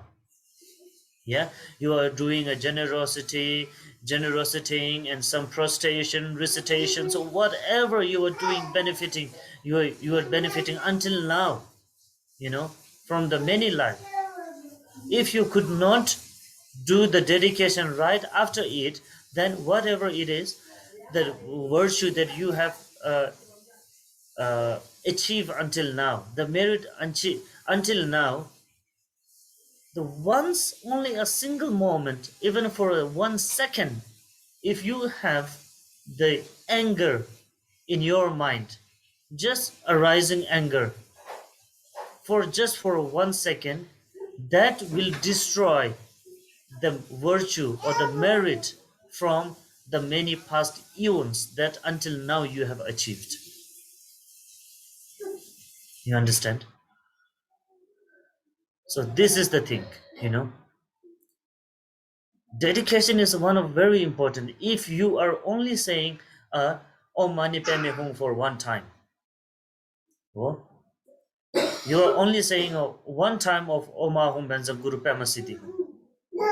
It sounds very silly, like just single one sentence of Om Mani Padme Hum and then just dedicating. Wow, it sounds very silly. It doesn't make any, like, we feel that it doesn't make any sense, but it makes very big sense. When if you say Om Mani Padme Hum and right after it you just no need to dedication, doesn't need that you have to read something with the two hands together and like reading for a few minutes. Doesn't mean that. Dedication means that how your mind creates that, how your mind share those things with other. This is the dedication, but we really don't know how to do it. So that's why we follow the same instruction, the dedication instruction, as our previous master did until now and still doing until now. So we just following them. We just following the same as the bodhisattvas, as said jambal pawo chidar khemba da kundo sangpo ten teshin te teda kungi jesu daglok chi gewa dida thamji rabdumos. So we have a very small and very narrow minded, very like limited wisdom. So we could not be able to think more wise, more bigger. So that's why we just dedicate in the 4 lines the jambal pawo chidar khemba. We are saying that whatever the Manjushri, the Bodhisattva Manjushri does, the dedication, and Kunda Sambhatyanatation does, and also as same as the Samanta Bhadra did the dedications. And Teda Kungi Jesu Dalo Jains. So therefore, as I'm following to them, I'm following with their dedications, Teda Kungi Jesu Dalo Jains, and Gewa Didatam Jarabtuma. So I'm following to them, to following to the light as the Bodhisattva Manjushri and as the enlightened beings, which is the Samanta Bhadra. So as same as them, I'm also dedicating my virtue as same as whatever they did. So we are saying this because of our very limited wisdom. We are just joining with them. So that's why one single mane, the recitation of 6 syllables of Mani Padme Hum, just from our heart, this one syllable I've recited, it goes to all the sentient beings. Whatever the wishes of the all sentient beings can be fulfilled with my one sentence of Om Mani Padme Hum. So the dedication is done. And that one money, that whatever you have done, the one sentence of Om Mani Padme Hum, this will last until the day of enlightenment, and this will support you until the enlightenment. And this can be possible only if you can do the dedication. So this is the thing. So dedication is one of the very powerful.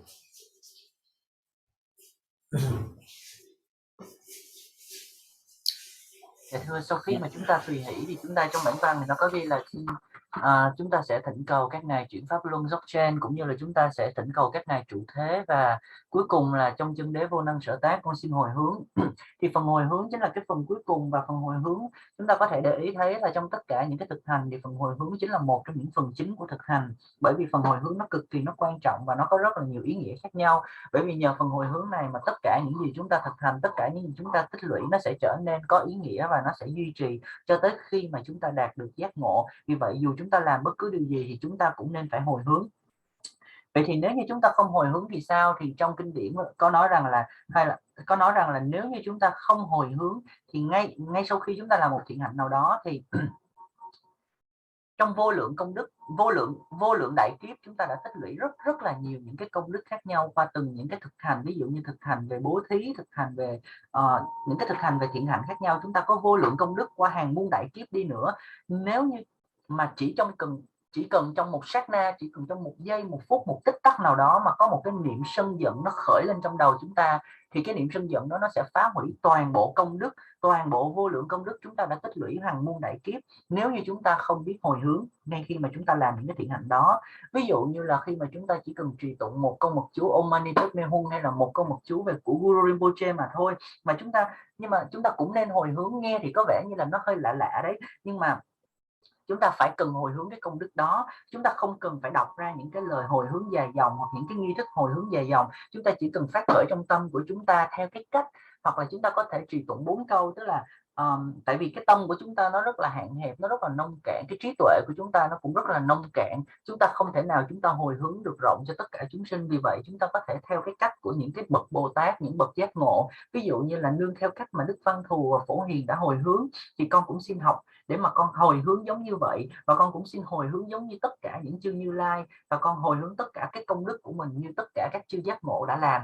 Thì chỉ cần một lần trì tụng Om Mani Padme Hum chẳng hạn, chúng ta sẽ hồi hướng được tới hết thảy chúng sinh, và cái công đức của chúng ta nó sẽ được duy trì cho tới khi mà chúng ta đạt được giác ngộ.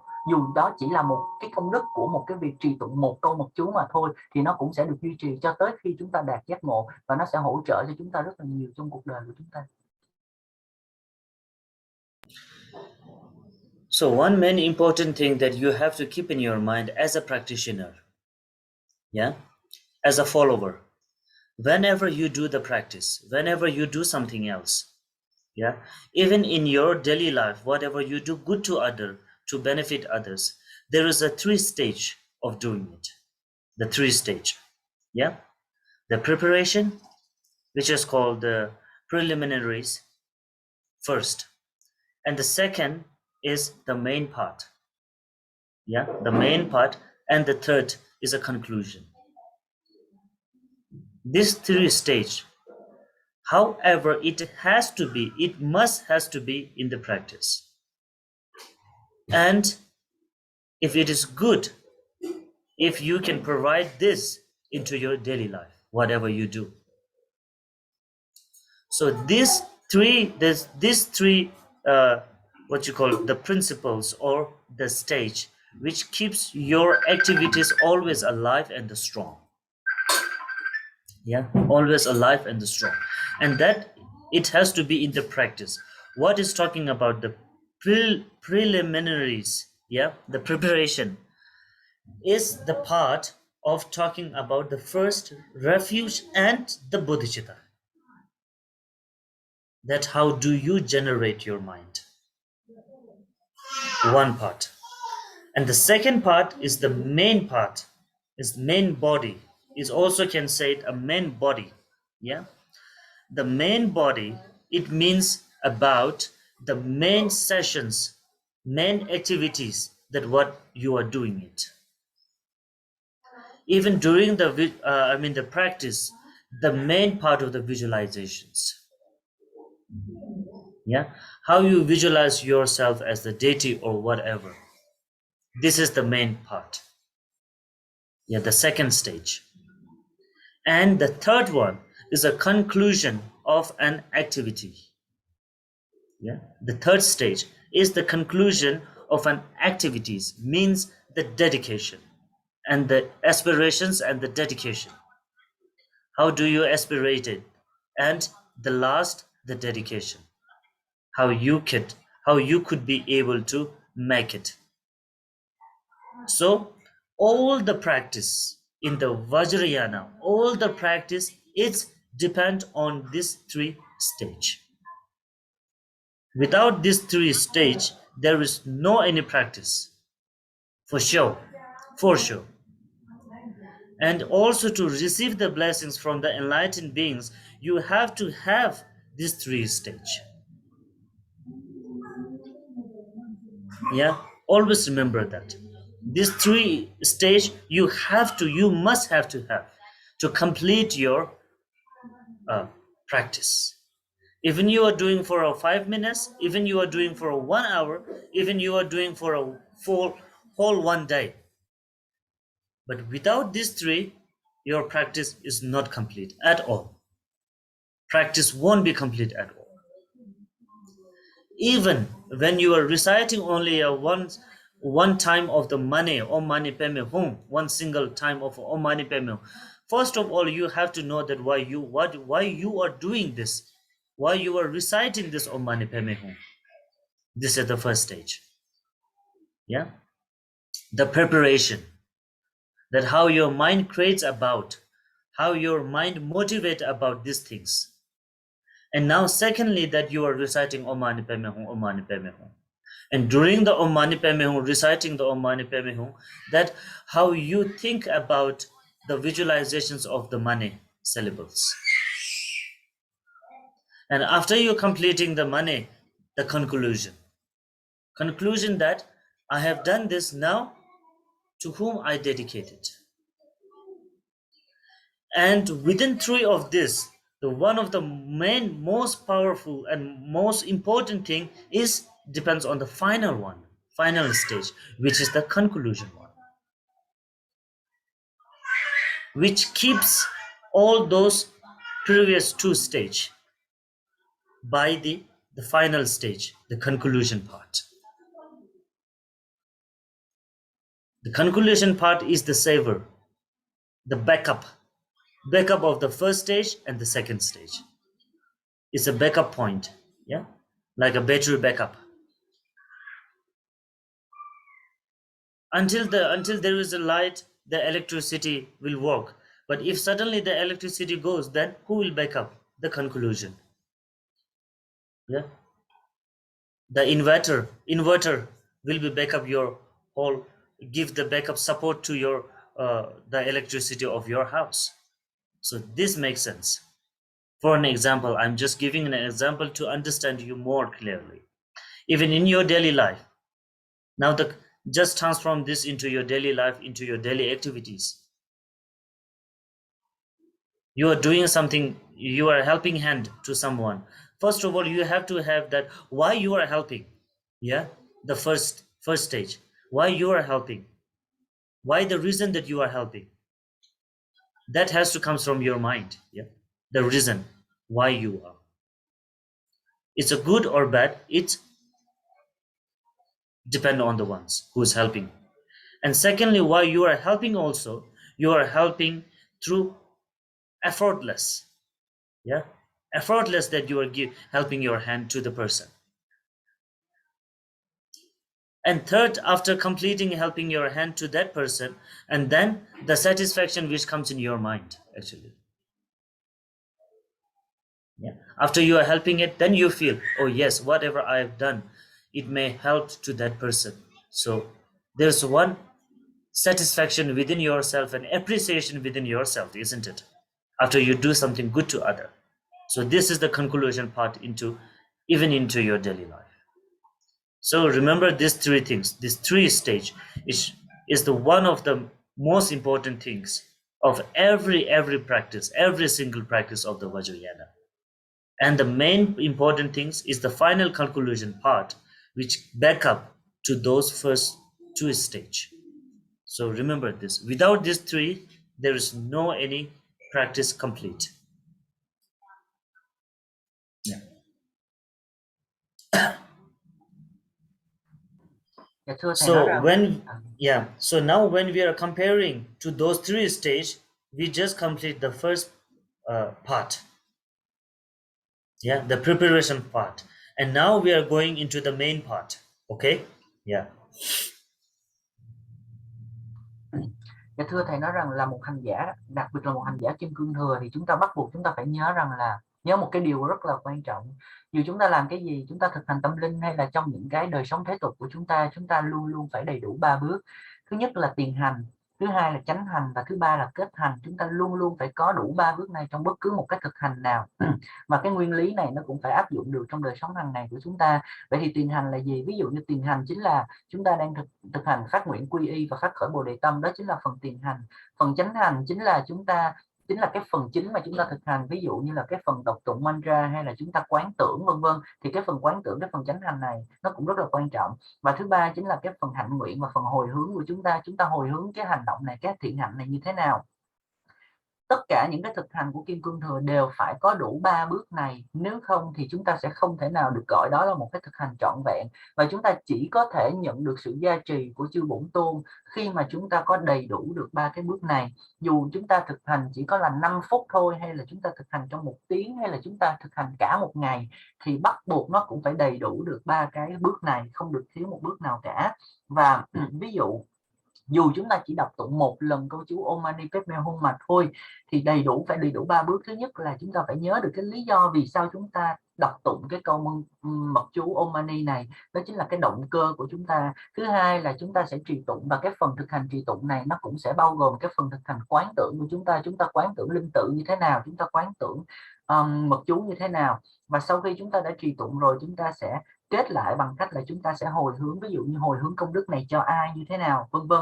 Bắt buộc đều phải có đầy đủ 3 bước này. Nhưng mà trong 3 bước này, cái bước quan trọng nhất đó chính là cái bước hồi hướng, cái phần kết lại, đó là cái bước thứ ba, là cái phần quan trọng nhất. Bởi vì nhờ vào cái việc hồi hướng này mà chúng ta sẽ niêm phong lại tất cả những cái công đức chúng ta làm ở trong hai cái phần trước đó.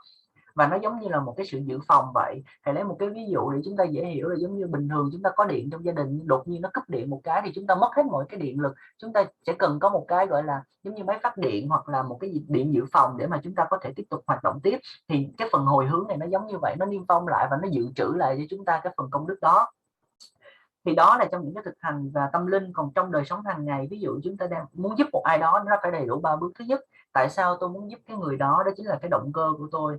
Thứ hai, đó chính là chúng ta sẽ có được cái cách để thức để mà chúng ta giúp đỡ người đó. Và thứ ba, đó chính là khi chúng ta giúp đỡ người đó rồi thì chúng ta sẽ cảm thấy chúng ta rất là vui sướng, chúng ta cảm thấy rất là bản thân chúng ta cũng cảm thấy rất là trân trọng cái việc mà chúng ta giúp người đó. Ồ, tôi giúp đỡ được người đó rồi, người đó cảm thấy vui vẻ thế này thế kia, chúng ta rất là hài lòng về việc đó. Thì nó cũng đầy đủ được 3 bước đó. Và 3 cái bước này rất là quan trọng trong thực hành cả tâm linh và thế tục.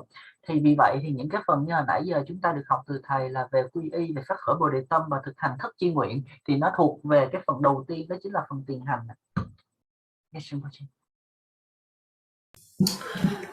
Now the self-visualization. Dake is kada chugi ingle gang me tsape ma turen karma shunzu de sembe se bandur je to wanam je janda chaji yongsu zu tame ni me gegun dube su korde kunge chebal chambur jur oma hum banzam grupa ma sidi hum she gya cha samda tene sanze nam ram yam kham ge sanja tong bengal sanze sawan me ba yishi gi duzi ge zo yishi gi duzi den ge zo chembon khajib du jo war juru om som bawa shida sarvan dharma sum bawa shuda hang Shudahang mada jima chante tong parai gyuru dru suman namkha zogi ngang len sumu sogi chingi lavo ma ahum Namasarvata Tangatam Bayum Bishumukim Basarvatakam Yuga the Saparana Imam Gagana Kamso Ha Susri Tun Jurbe Ka Cham Jur Duze Tal Jurage Chaga Om Baza Amrita Kundale Hana Hana Humbe Dungala Chichi Duzi Jazuru Juru Shukden Vegi Ge Om Namasarvata Gata Our Lukiti Om Sambara Sambara Hung Churchin Long Jose Mishapara Juru Ishe Karande Ge Om Jana Our Lukita Namasaminta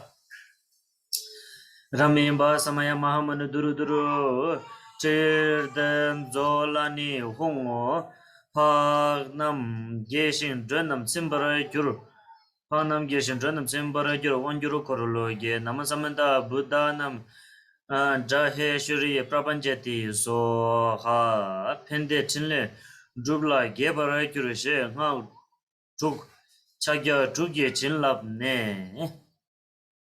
Now we are into the main part, okay, the self-visualization. So into the self-visualizations that kada chugi ingla gamen ze peman tönchen karma shunzu ze sembe zeban dorje töban zeji genda chaji yongso zo tame nime gekun döbesu korde kungi chebar shembur kyurus. It says from the dynamic energy of the mind arise from the original purity, the basics space of Dharmakakaya, from the space. As we say, the space is the boundless, limitless. Yeah, it has no any boundaries, or something stuck into the space. Space is a very free that whoever can fly high as can. So that's why from the space, kada chugi ingle gamisels. Kada chugi ingles means the dynamic energy of the mind arises from original purity. And through the practice, that is the form that very rarely appears, the Dharmakakaya. Yeah? Appearing of the Dharmakakaya, there is no any kind of a creator, or there is no any kind of the place that we can point it and say that Dharmakakaya is the form as born from that. Because Dharmakakaya is the thing is that which is unborn. It's a naturally unborn, the consciousness. So that's why we say the consciousness of all the beings is the real form of the Dharmakakaya, which even the scientists, even the any kind of the human beings until now they have not you know could be able to judge about where the really the consciousness born from, the consciousness comes from. That's why in the Vajrayana, in the Buddhist, that we say there is no any creatures of anything in the samsara. Even the other religions, they say the samsara is created by the God. We human create by the God. But in Vajrayana, we have a questions. If the samsara is created by the God, the human beings is created by the God, then who creates the God actually? And in that case, there is no any kind of the place that where the God belongs from. Yeah. So that's why this is all comes from the nature with the four elements. So in the nature of that, the awareness, the dynamic energy of mind arise from the original purity, which is the space. So from that arising, the Padma Thotingsal. Okay, Padma Thotingsal. So wait a minute, I will show you the Padma Thotingsal. How does it look like?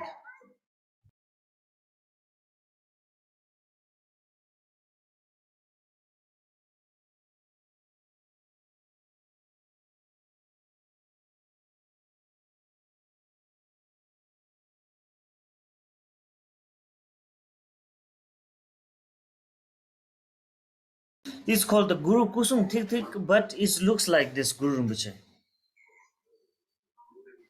Yes. Đây là Đức Liên Hoa Tràng Sọ.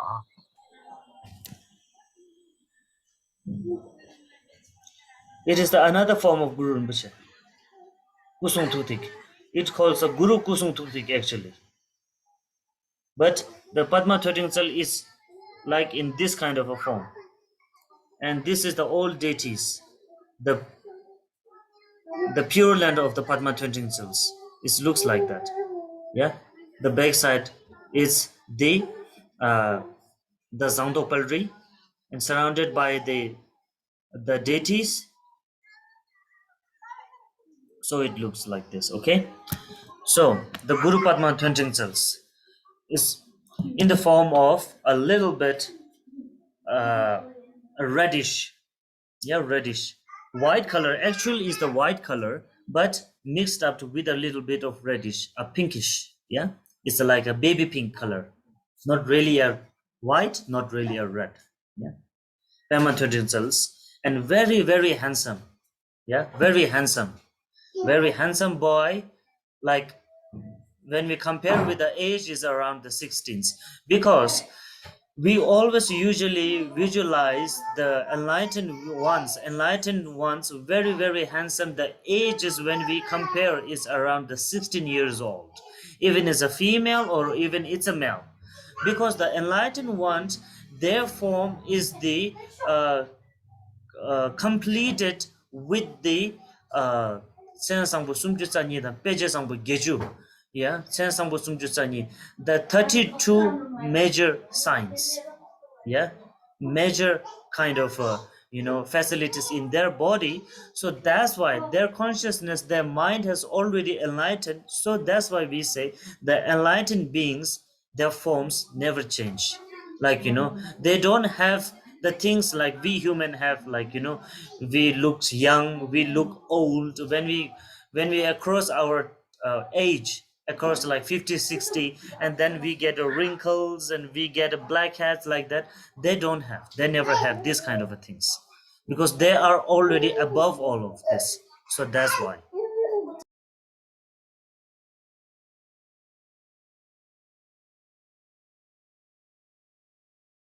Yes. Dạ thưa, và nãy là thầy đã đọc cái phần chánh hành cho chúng ta, thì đó đầu tiên hết chính là trong bản văn có nói là từ pháp giới bổn lai thanh tịnh hiện khởi, tức là chúng ta sẽ quán chiếu là từ trong pháp giới, hay là thầy nói là pháp giới bổn lai thanh tịnh hiện khởi. Pháp giới bổn lai thanh tịnh hiện khởi này nó giống như là hư không thì không có giới hạn, và trong cái pháp giới này, hay là từ đây trong pháp giới này chính là pháp thân. Tại sao mà chúng ta gọi là thanh tịnh hiện khởi, là bởi vì nơi đây không có một gọi là người tác tạo, không có vị trí hay là cái nơi chốn để tác tạo. Thậm chí là như khoa học hiện tại, khi mà người ta nghiên cứu, người ta không thể nào mà người ta tìm ra được là tâm của chúng ta đến từ đâu, hay là thật sự là chúng ta đến từ đâu. Thậm chí là một số tôn giáo khác thì nói rằng là tất cả chúng sinh, tất cả con người, tất cả những loài vật thì được thượng đế tạo ra. Nhưng mà nếu mà chúng ta truy nguyên đến cùng thì rốt cuộc ra thì thượng đế lại đến từ đâu, hay là cái vị thượng đế đó được ai tạo ra? Thực sự thì không có một cái người nào để mà tạo tác ra tất cả mọi thứ cả. Vốn dĩ tất cả mọi thứ đều phát xuất ra từ pháp thân, từ trong pháp giới và từ trong cái hư không này, và mọi thứ nó đều phát xuất ra từ trong cái pháp giới này dựa trên tứ đại. Nó là một cái tự nhiên, một cái điều hết sức là tự nhiên. Và từ trong pháp giới bổn lai thanh tịnh hiện khởi này thì chúng ta sẽ có đức Pema Thotensan, tức là đức liên hoa tràng sọ. Đức liên hoa tràng sọ thì giống như cái ảnh mà hồi nãy thầy gửi cho thầy đã show ra cho chúng ta xem, thầy đã đưa cho chúng ta xem, thì đó chính là đức liên hoa tràng sọ. Thì ngài xung quanh ngài chính là cõi giới, cõi núi đồng, và tất cả những vị bổn tôn, những tùy tùng của ngài đang vây quanh ngài. Thì đức liên hoa tràng sọ ở đây là sắc hồng tươi trẻ, tức là cái thân của ngài là thân màu trắng, nhưng mà ngài phớt một cái màu đỏ hồng, giống như là đỏ hồng của da em bé vậy đó. Thì tức là rất là đẹp, rất là trẻ trung và màu trắng, và phớt màu hồng đỏ lên, uy nghi tướng hảo, cầm chén chùy và sọ. Thì tức là cái vẻ của ngài thì rất là đẹp, và chúng ta luôn luôn quán tưởng là những vị bổn tôn dù nam dù nữ thì đều là rất là trẻ đẹp, trong một cái tuổi khoảng là tuổi 16, và thân thể rất là đẹp. Người ta thường, và tại vì tâm các ngài đã đạt được giác ngộ rồi, thì cái hình thể của các ngài được gọi là có 32 tướng tốt và vẻ đẹp. Và đặc trưng nhất tức là tất cả những cái hình tướng của các ngài đều không bao giờ thay đổi, chứ không phải giống như chúng ta còn trẻ thì nó còn đẹp, nhưng mà lớn lên thì có những nếp nhăn xấu xí đi, vân vân. Là các ngài sẽ không bao giờ thay đổi về cái hình thể bên ngoài, và các ngài luôn luôn là tươi đẹp. Thì chúng ta sẽ quán tưởng như vậy. Yes, So therefore, with a very handsome and from their body, from his body, a radiance automatically. The radiance appears. Yeah, the radiance, surrounded by the radiance, radiating the splendor of the major and minor marks that I said, and bearing a vajra and a skull cup. Yeah, skull cup, vajra, and then the khatang, the trishula. Okay?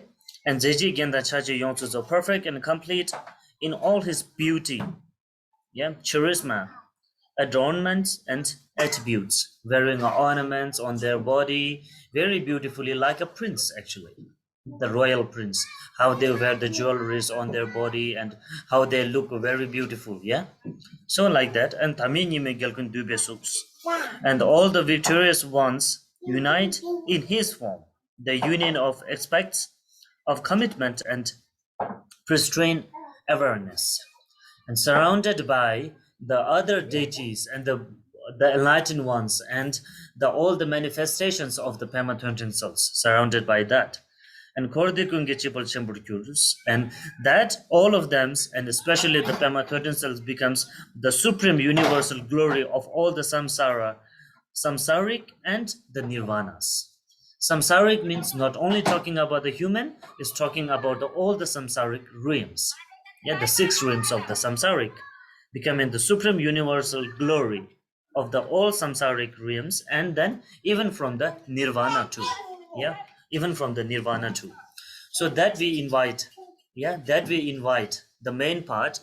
And after this, then we also include over here, yeah, before the Oma Hum Benza Guru Pema Siddhi Hum, between that we included the 7-line prayers of the Guru Rinpoche.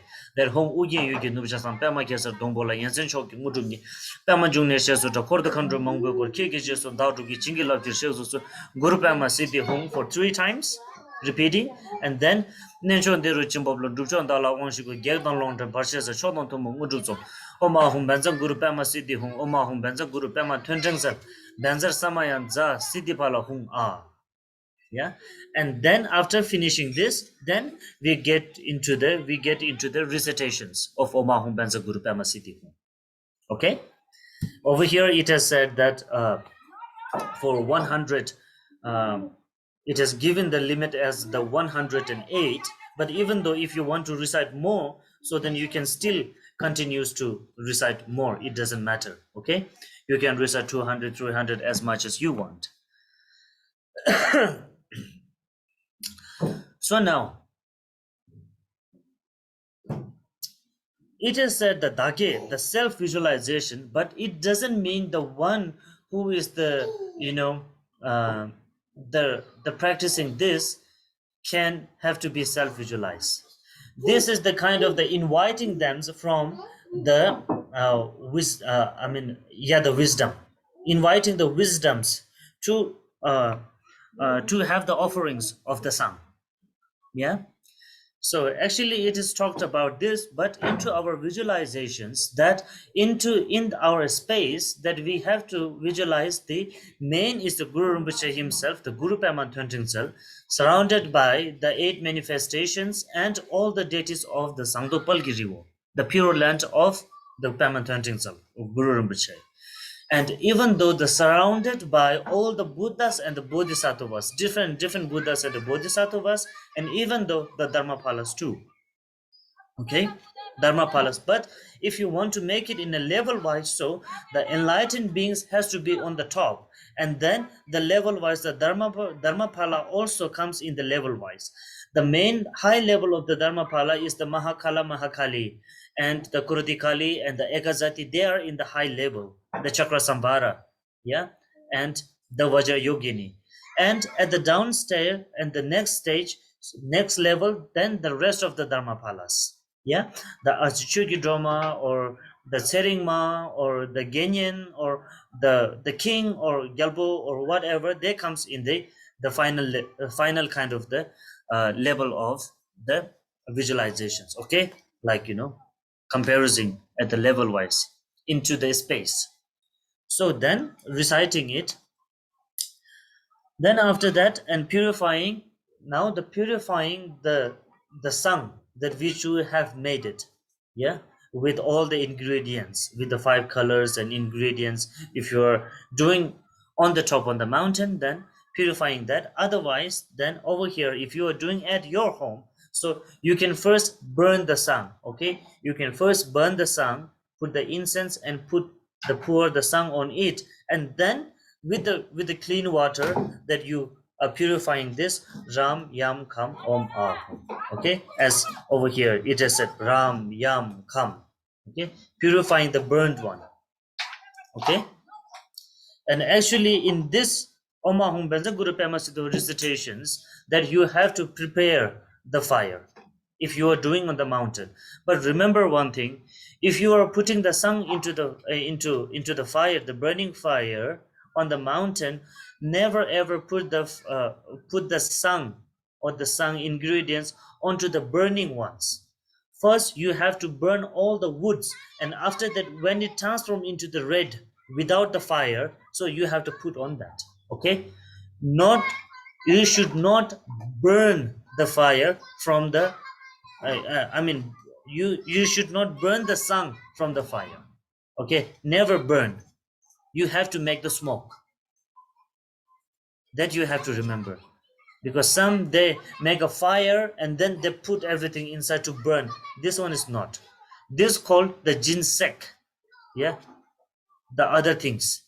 So sang, that has to comes the smoke. The smoke has to be as much as you can. You can make the smoke as much as you can. Yeah, good, and with a very delicious smell. Yeah, so that you can then purifying it. Then and whatever we are offering the sun is the sun, the things and the what you called the wealth of the samsaric ones. And sometimes even though we have some kind of a feelings in ourselves that I buy the sun or I create the sun as something, there is sometimes it goes the ego. Yeah, in, so that's why it's a tongbe nangle sangzi sakpamebas, which is the from the state of emptiness. Yeah, from the state of emptiness, the substance for the burnt offerings appears as the inhospitable nectar of pristine awareness, as masses of clouds of all kind of sensory pleasure blowing forth to fill the space. Okay, and that makes whatever we have the feelings towards the sun transforming into the emptiness state. When we could able to transform into the emptiness state, so there won't be any kind of what you call the attached with the ego, and there won't be the attached with some sorts of the conceptuals. If we could be aware from the conceptual things, whatever we do offer, so that offerings can be transformed into the limitless one, the pure one. Okay, the enlightened. This also we call lana mebichaba. Lana mebichaba means without any kind of conceptuals, without any kinds of uh, uh, any source of uh, the selfishness. It will transform into the selflessness, which has no any limit. So that the things only goes to the enlightened beings, the offering. If you make anything with our kind of a strong concepts, whatever the offerings we do, that the merit also and the benefit also, it will be last in the samsaric things.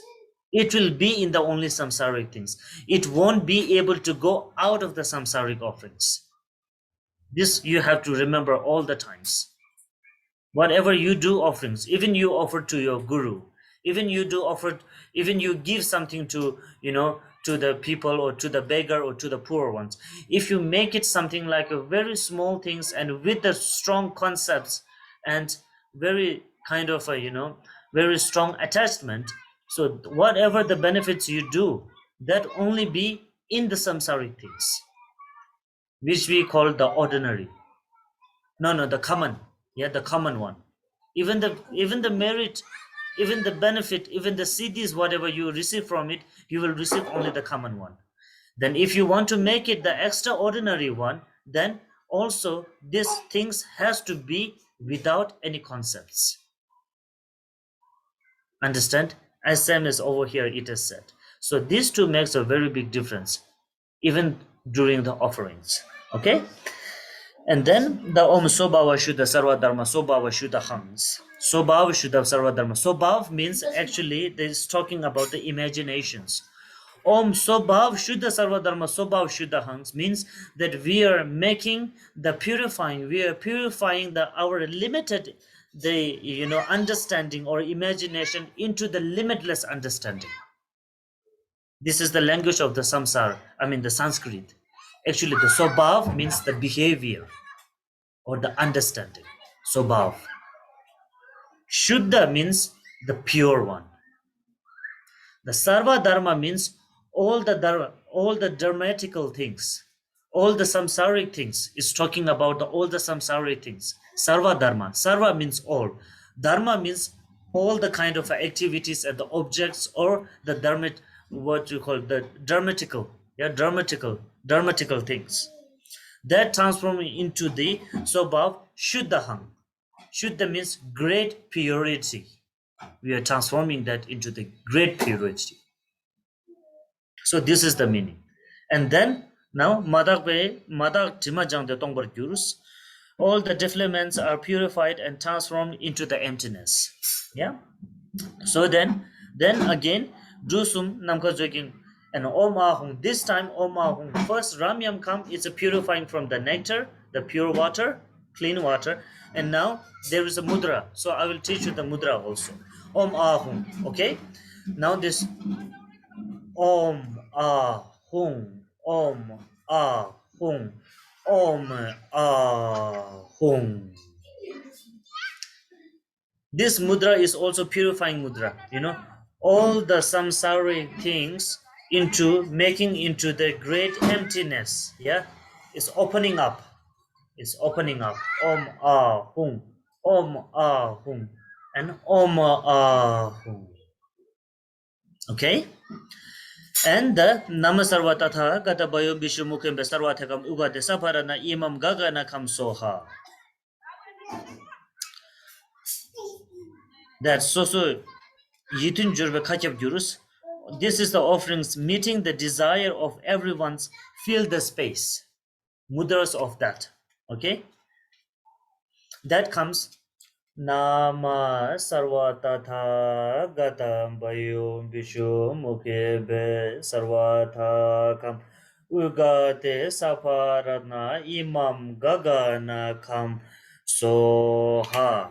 And then again, Nama Sarva Tatha Gata Bayo Bishu Mukhe Be Sarvata Kam Ugate Saparatna Imam Gagana Kam Soha.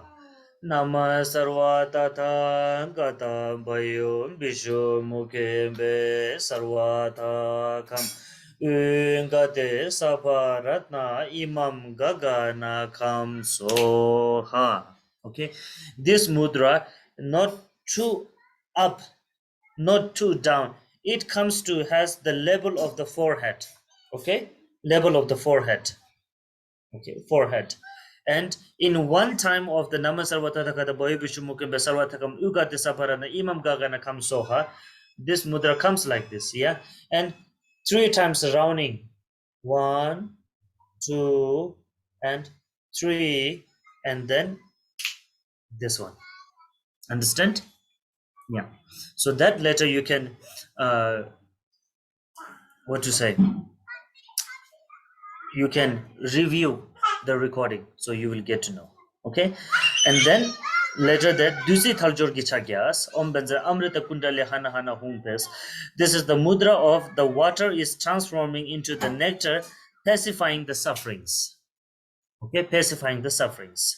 So that Om Banzara Amrita Kundale Hana Hana Hum Pe. Om Banzara Amrita Kundale Hana Hana Hum Pe. Om Banzara Amrita Kundale Hana Hana Hum Pe. Okay, 3 times it's the same mudra. Yeah, and now the Dungan Shichi Dusi Gasur Chambur Gurs Shugden Vegi Geva. Now the cloud offerings becomes the inhospitables. This mudra, Nama Sarvatatagata Avalokit Om Sambarasam. After this mudra, and then Nama Sarvatatha Gata Avalokite Om Sambara Sambara Hum. Nama Sarvatatha Gata Avalokite Om Sambara Sambara Hum. Nama Sarvatatha Gata Avalokite Om Sambara Sambara Hum. Okay, these 3 times, and after that this the Hagnam Geshin Drenam symbol use the aryas are placed and the guests are satisfying mudra. Okay, is kind of a giving mudra. So after the Sambara Sambara Hum, you can transform that Hagnam Chuten Longe Semishe Para Gur Omoy Gyana Avalokite Nama Saminta Saparatna Rameba Samaya Mahamane Duru Duru Shirda Zola Ne Hung Om Jana Avalokite Namasaminta Savarana Ramimba Samaya Mahaman Duru Duru Shirda Zola Ne Hung Om Jana Avalokite Namasaminta Savarana Ramimba Samaya Mahaman Duru Duru Shirda Zola Ne Hung. Okay, like that. These 3 times. And then the Wangyur Kolo gave us. Now the final mudras. The final mudra is Nama Samanta Buddhanam Jayashuri Prabhanjati Sohas. And after this, then you can cross the fingers. Yeah, cross the finger like this. Yeah, cross the finger like this. Yeah, like this. Like this. This hand also over here. Yeah, like this. And that also has to be the level of your forehead. Yeah, Nama, this also has to be turned as a clockwise. Nama Samenta Bidanam Draheshuri Prabhanjati Soha. Nama Samenta Bidanam Draheshuri Prabhanjati So. Nama Samenta Bidanam Draheshuri Prabhanjati Soha. Okay. Before the first mudra, Nama Sarvatathagata was in one mantra has to be turned 3 times. Yeah. But at the end, one mantra, one turn. Okay. Yeah. Nama Samenta Vidanam Draheshwari Prabhanjati Soha. Nama Samenta Vidanam Draheshwari Prabhanjati Soha. Nama Samenta Vidanam Draheshwari Prabhanjati Soha. Okay. They are happy to engage in beneficial activities. Yeah, so these are the 6 mudras. Okay, first the offerings meetings. First mudra is for offering meetings to the desire. Everyone feel in the space. Yeah, on the top everyone feels in the space. And second, the water is transforming into the nectar, pacifying the sufferings. This one. Yeah, this mudra, pacifying. And then the cloud of offerings becomes the inhospitables. Is that Nama Sarvatadagata Avalokita Om Sambara Sambara. Nama Sarvatadagata Avalokita Om Sambara Sambara. And they 1, 2, yeah, 1, 2, 3. No. Yeah. First is actually the first one is Om Sobhava Shuddha Sarvadharma Sobhava Shuddha Ham. This time the mudra, there is only like 2 hands together, but not like the 2 hands like the paying homage. It has to be little bit round like this. Okay, little bit round into your heart. Om Sobhava Shuddha Sarvadharma Sobhava Shuddha Ham. Om Sobhava Shuddha Sarvadharma Sobhava Shuddha Ham. Om Sobhava Shuddha Sarvadharma Sobhava Shuddha Ham. It has to be like this. Okay. And then Madak Vitima Jan the Tongbara Kurus. So then Ome a hung, ome a hung, ome a hung. Yeah, and then that transform into the nama sarvata tha gata bhayo bishu mugambe sarvate gate saparana imam gagana kam soha, like this. Okay, like this. And then so the first, second, third, fourth, and the fifth one is the mudra of the aryas are placed and the guests are satisfied with this one. Okay. Om jana avalokita namasaminta saparatna rameba samaya mamanu durudurshita zolane. Om jana avalokita namasaminta samaya mamanu durudurshita. And the sixth is this one. Yeah. Namasamita Bidanam Dayashure Parapanchati Sohas is this one. So there is a six mantras of the six syllables. I mean six mudras. It says Ngak Tuk Chak Tuk. Ngak Tuk means six mantras. Chak Tuk means six mudras. This is the actually the purifying the mudras. Okay? Yeah, this one. First you translate this one. Yes, Rinpoche.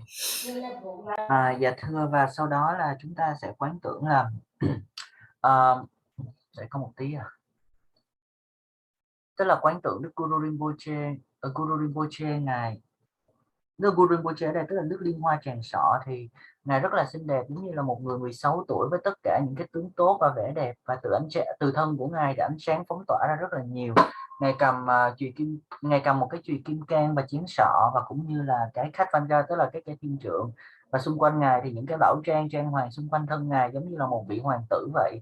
Và xung quanh ngài là bao quanh ngài tất cả mọi bổn tôn, tất cả chư giác ngộ và tất cả những hóa thân của Đức Liên Hoa Sinh đều vây quanh ngài, thì được gọi, và tất cả đều là hợp nhất với tuệ tôn, và tất cả ngài Đức Liên Hoa Tràng Sọ cũng như tất cả chư bổn tôn giác ngộ quay quanh ngài chính là đại hiện thân của cả luân hồi và cả niết bàn. Luân hồi ở đây không chỉ bao gồm cõi người mà tất cả là lục đạo luân hồi, và ngài cũng như tất cả chư bổn tôn đều là đại hiện thân của cả cõi luân tổng nhiếp của cả luân hồi và cả niết bàn. Và trong này thì sau đó thì trong bản văn thì ghi là sau đó thì tụng Om Hum Bensa Guru Pema Siddhi Hum. Tuy nhiên thầy nói rằng trước khi chúng ta tụng câu đó thì chúng ta sẽ tụng lời nguyện 7 dòng tới Đức Guru Rinpoche, cũng như là một câu chú của Đức Guru Pema Trotengsan, và sau đó thì chúng ta sẽ trì tụng câu một chú Om Hum Bensa Guru Pema Siddhi Hum. Trong bản văn thì ghi là trì tụng 108 lần, tức là một tràng hạt, nhưng mà chúng ta có thể trì tụng nhiều hơn nếu như mà chúng ta muốn. Và trong khi mà chúng ta trì tụng câu Om Hum Bensa Guru Pema Siddhi Hum thì chúng ta sẽ phải chuẩn bị lửa, và chúng ta nên nhớ rằng nếu như mà chúng ta cúng dường ở trên núi và chúng ta đốt cái ngọn lửa lớn thì không bao giờ được đốt những cái nguyên liệu cúng dường khói hương và đốt ở trong ngọn lửa, chúng ta không được phép như vậy, tại vì đây là chúng ta cúng dường khói hương. Vì vậy chúng ta phải đợi, giống như là lửa nó đã mất cái ngọn lửa lớn đi rồi mà nó chỉ còn là cái ngọn lửa âm ỉ ở trong than tro đó, tức là nó còn cái than mà cái than nó đang đỏ lên chứ không phải là lửa nó đang cháy bừng bừng lên, thì khi đó chúng ta mới cho những cái nguyên liệu cúng sang vào trong đó, bởi vì chúng ta đang cúng dường khói hương, thành ra chúng ta để những cái nguyên liệu lên như vậy thì chúng ta mới có cái khói hương nó bốc lên, không bao giờ được cho những cái cúng phẩm vào trong ngọn lửa. Và bởi vì cái cho cúng phẩm vào trong ngọn lửa đó là cúng dường lửa, đó là chính sách, đó là một cái phần khác hoàn toàn mà chúng ta chưa được phép, chúng ta không được phép, nó không phải là cái thực hành này, và chúng ta cũng chưa có cần phải biết cái thực hành đó. Và khi mà chúng ta như vậy, sau khi mà chúng ta trì tụng Om Hum Bensa Guru Pema Siddhi Hum xong thì chúng ta sẽ đến cái phần cúng dường.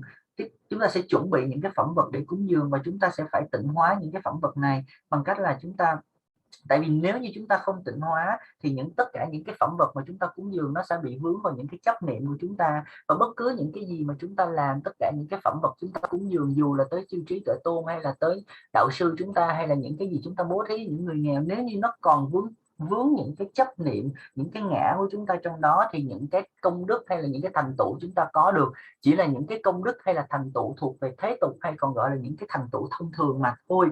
Vì vậy tất cả những cái phẩm cúng của chúng ta nó đều phải được tịnh hóa để nó trở thành là vô chấp niệm, và khi nó vô chấp niệm vô ngã thì nó sẽ trở nên vô lượng, và nó sẽ có thể cúng dường lên cho chư bổn tôn giác ngộ. Vì vậy thì đầu tiên hết là chúng ta sẽ dùng cái tịnh bình, nước trong tịnh bình để chúng ta tịnh hóa những cái phẩm vật bằng ram yam kham. Và sau khi mà chúng ta đã tịnh hóa bằng ram yam kham rồi thì trong bản văn nói rằng là tất cả từ không tánh, tất cả những cúng phẩm chính là cam lồ, trí tuệ, thanh tịnh, vân vân. Và sau đó chúng ta sẽ tiến hành là tịnh hóa bằng 6 thủ ấn và 6 câu mantra. Thì như đã thầy dạy là 6 thủ ấn đầu tiên chính là mantra, tức là một chú tánh không, tức là Om Shava Shava, tức là những cái niệm tưởng đều là những cái niệm tưởng của chúng ta đều là Suddha. Suddha tức là thanh tịnh, tức là cái thể thanh tịnh nguyên sơ.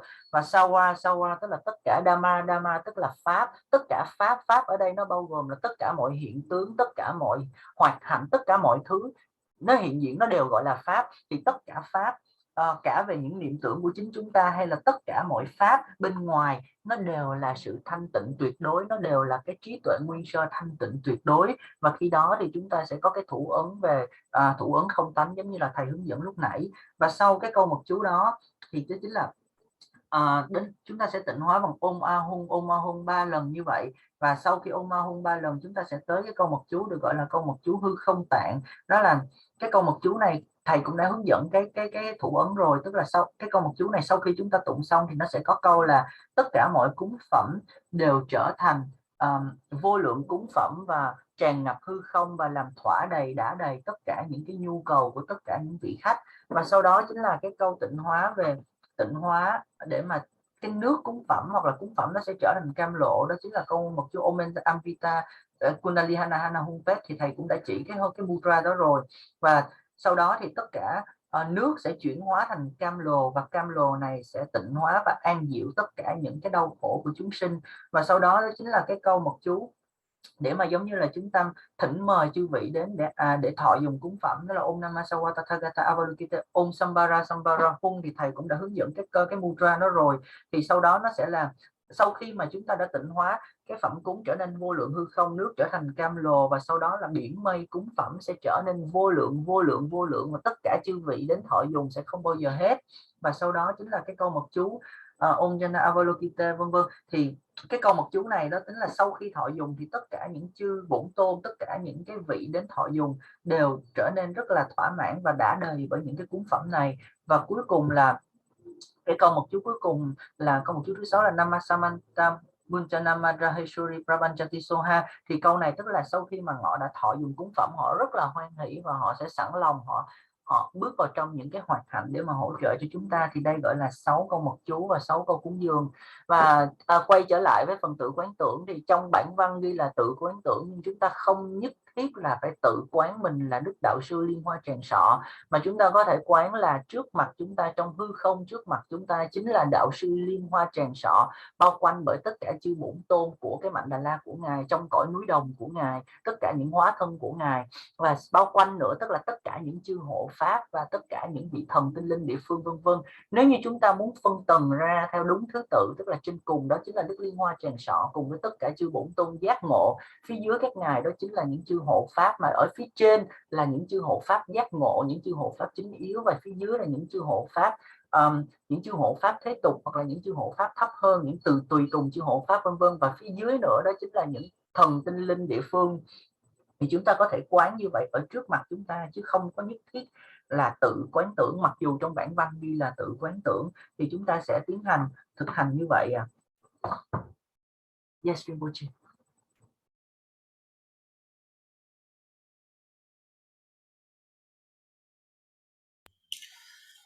So now, then the main part is still in the main part.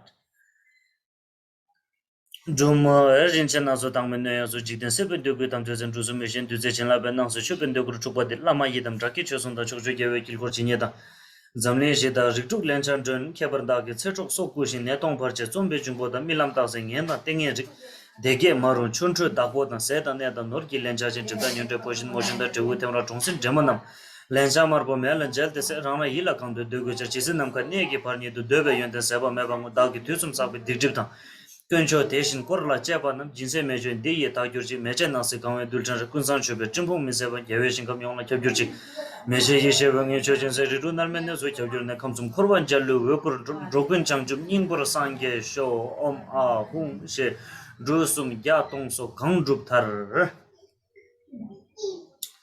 So, with the syllables starting with a drum, okay? Rinchen naso tangme nyoyang sus is talking about the pot or whatever that the things that we have burned the smoke, we have made the smoke, yeah, the pot. So it's talking about the pot really within the spacious and ethereal vessel of various precious jewels. Is talking about that, as I told you, the which that comes from the five ratna, yeah, the gold, silver, copper, bronze, and the metal, all this kind of precious ones, which makes from that preciousness, yeah. Jikten sebe dogu tamjik zes, jikten sebe dogu tamjik zes. Ze, the things that whatever we have created the sung offerings, yeah, the leaves and the medicine herbs and everything, whatever it is, actually this is belongs from the world of conditioned existence, yeah, because with our great energy of the ego we created, yeah, we create these things, and this one is really belongs that we really think about. These are the something very much permanent, as we believe. So that's why it says, are the are the samaya substance of all the sensory pleasure of the world of conditioned existence, yeah. But the things is from the world of conditioned existent, but after purifying everything with the six mantras and the six mudras, we after purify, so that the things, the song, whatever that we are offering, that are the transformed into the samaya substance of the of all the sensory pleasure, yeah. Jigdasya Vidyugatam. Dusumishi Duzichilapes, and the same things concentrated by the three symbols and as the nature of the pristine awareness, yeah, with all the mudras and that purification, purifying from that. Chinlape nangsi chubin dugru chukwadis, after purifying from the pure syllables ones, and that uh, the you know the conceptual, the offerings with the conceptual ones, that nangsi shubid dugur chukbati, these offerings of the world of the possible phenomena that we created, yeah, swirling as myriad sensory pleasure is presented to the guest, okay. So that's why it is, I have said, when during the self visualization, actually we are visualizing the guru pema Twentengsel, but at the same time we have to visualize all the deities, buddhas and bodhisattvas, and even though all the dharmapalas. It's because of that, right here, this sentence has come. Yeah? These offerings of the world of all the possible phenomena, swirling as a myriad sensory pleasure, is presented to the guest. Guest means, as I told once before when I was leading the church practice, yeah, four different types of the guest. First, the guest of the guru is also comes lama, yeah, Guru Daka Dakini, the first, and second is the Dharmapala, and the third is the locals ones, and the fourth is the beings of the samsaric. So the for the fourth, for the presented to the guest means the four guest, and now is talking about the first one. Lama Yidam Daki Chusumtangs. To gurus, the small goes to gurus, and the chosen deities means the Daka, the whatever the deities comes into the label of the dakas to all of them, and then dakini, yeah, dakini is the main deities of the dakini, uh, the Yishishogel, actually Yishishogel and the Mandarava, and then the ones is the Vajra Varahi, and other that, and all the different forms of the Dakini, which is the Kuradi Kali, which is Mahakali, and also the wisdom deity which comes into the level of the Dakini. Yeah? And rest of the Dharma protectors and the guardians. Achichugi Dolma, Genyan, or the Tsiringma, or whoever, yeah, or Rahula, or all of them, to them. And Chokju gave Kimgor Chinyetangs, and to the Buddhas and the Bodhisattvas, or living in the four directions mandalas, living in the four directions mandalas, and Zamlingshida Riduklen chapters, and to the local spirits of the human world. The local deities is talking about the local deities and the local spirits. That sometimes, whenever we need, they comes to help us. So if you remember, then I also talked about this one. However the strong and very much possessive the local deities are, but they are very very less power. They are totally powerless in the front of the Guru Dakadakini and even the Dharmapalas of who received the Samaya from the Guru Rinpoche and who is the protector of the great Vajrayana. Yeah, so now over here you can see the difference. Yeah, you can see the difference. The name of the local deity comes after all the Dharmapalas and even after the Buddhas and the Bodhisattvas of the 10 directions. Yeah, Chokchu Gyalwe Kilkur Chinyatang and Zamling Jigdak Jigduk Lenchak Drunus. That is talking about the fourth guest. First, the guest Lama Yidam Daki, and second, first is the Lama Yidam Daki, the first one, and second one is the Dharmapala, and third one is the Chokchu Gelwe Kilkor, and and the fourth one is Zamling Shigdak Rigduk Lenchak Duns. To the local spirits of the human world, to being of 6 classes, yes, 6 realms, and to karmic predictors. Karmic predictors. So the sung offering is one of the most powerful, is also to repaying the karmic debt. Okay?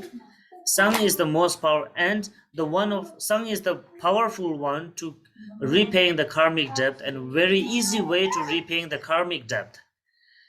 Because main thing is the karmic debt. We human beings and all the 6 realms, the beings of 6 realms are really actually we are dependent on the karmic debt.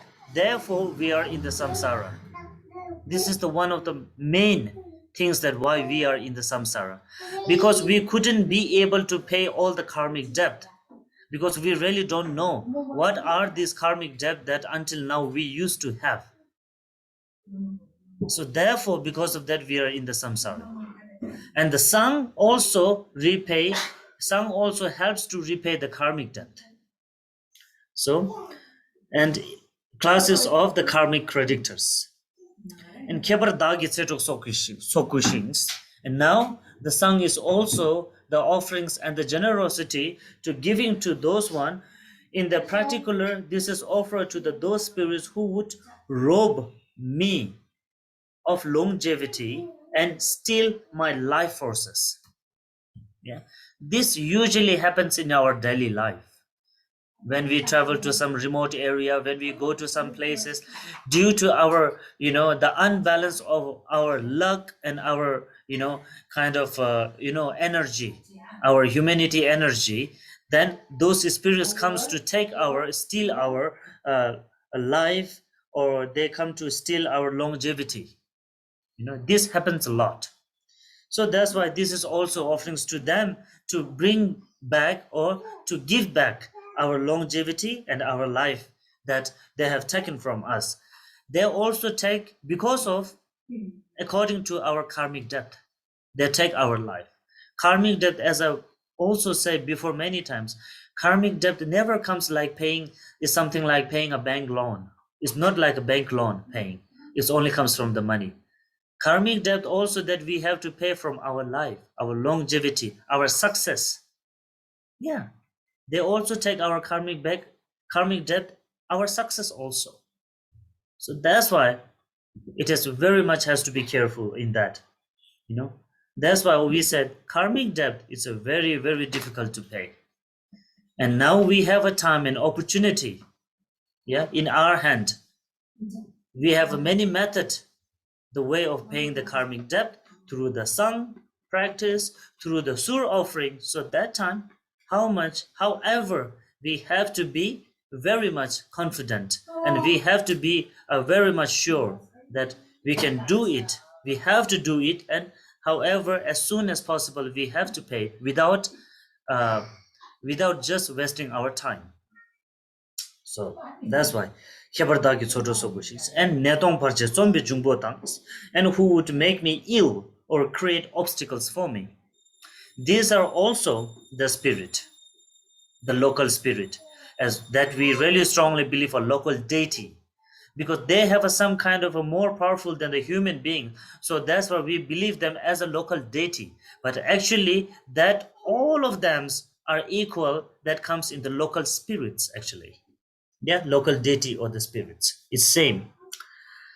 And who also that create us unwanted obstacles and unwanted illness, unwanted many kind of a disease. The disease are also usually comes from the karmic debt. But whatever happens in our life, we totally cannot say that all of them are our karmic connection and all of them are our karmic debt. We cannot say that. But most of us, around like 80% in our life, whatever happens with us, maybe 70% or 60%, until 60% we can say are the karmic debt, whatever happens in our life. But rest of the 40% is sometimes comes from the circumstance. What we say about ken parche, ken means that comes from the circumstances, we say the obstacles which comes from the circumstances. So these are the obstacles which belongs from the circumstances that we can cure through the rituals, through the purification, through something like whatever. There is a many method. We can do some high rituals or big rituals that we can clear out. But which really comes from our karmic debt, that really we have to purify by our own kind of a way of practicing. Yeah, this really we have to understand. Okay, this really we have to understand the two things: the karmic debt, and one another things is that comes from our circumstance. Okay, this one. So netong parche zombi jumbo tangs and milam taksan yen tang thing is, and those who would send me all manners of bad dreams and bad omens. It means that also that sometimes we say we had a very bad nightmare.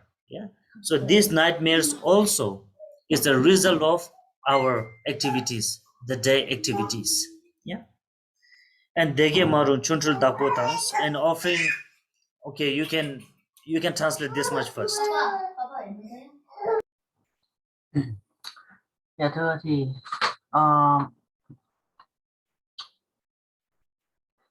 sau đó thì chúng ta sẽ đến cái phần cúng dường chính yếu. Thì đầu tiên hết là chúng ta sẽ bắt đầu bằng chữ là rung, tức là từ chủng từ rung.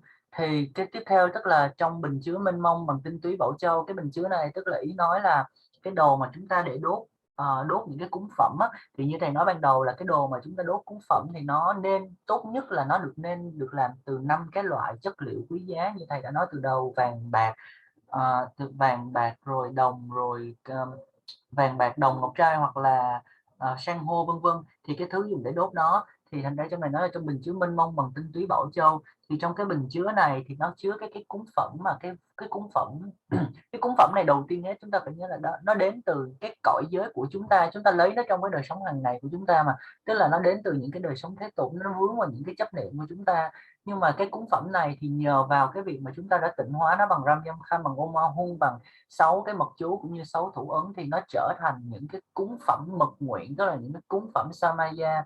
Và nó có nhờ vào cái năng lực gia lực của những cái chủng tử của những cái minh chú, mật chú và thủ ấn, thì nó sẽ được biến thành cam lồ trí tuệ, và nó trở thành những cái thực phẩm rất là tuyệt vời, những biển mây cúng dường cuồn cuộn dâng lên cho tất cả những những vị khách Thành ra thầy mới nói là mặc dù trong cái phần mà quán tưởng chúng ta chỉ quán tưởng ngài Liên Hoa Tràng Sọ mà thôi, nhưng mà chúng ta cũng cần phải quán tưởng tất cả những chư bổn tôn, tất cả chư hộ pháp, tất cả chư đạo sư, vân vân, tất cả những chư tinh linh thần thế gian, tất cả mọi chúng sinh thuộc số cõi. Bởi vì khi nói về các vị khách thì chúng ta có 4 vị khách như thầy đã từng giảng rồi. Tức là vị khách đầu tiên chính là những Guru Dakadakini, tức là đạo sư bổn tôn không hành.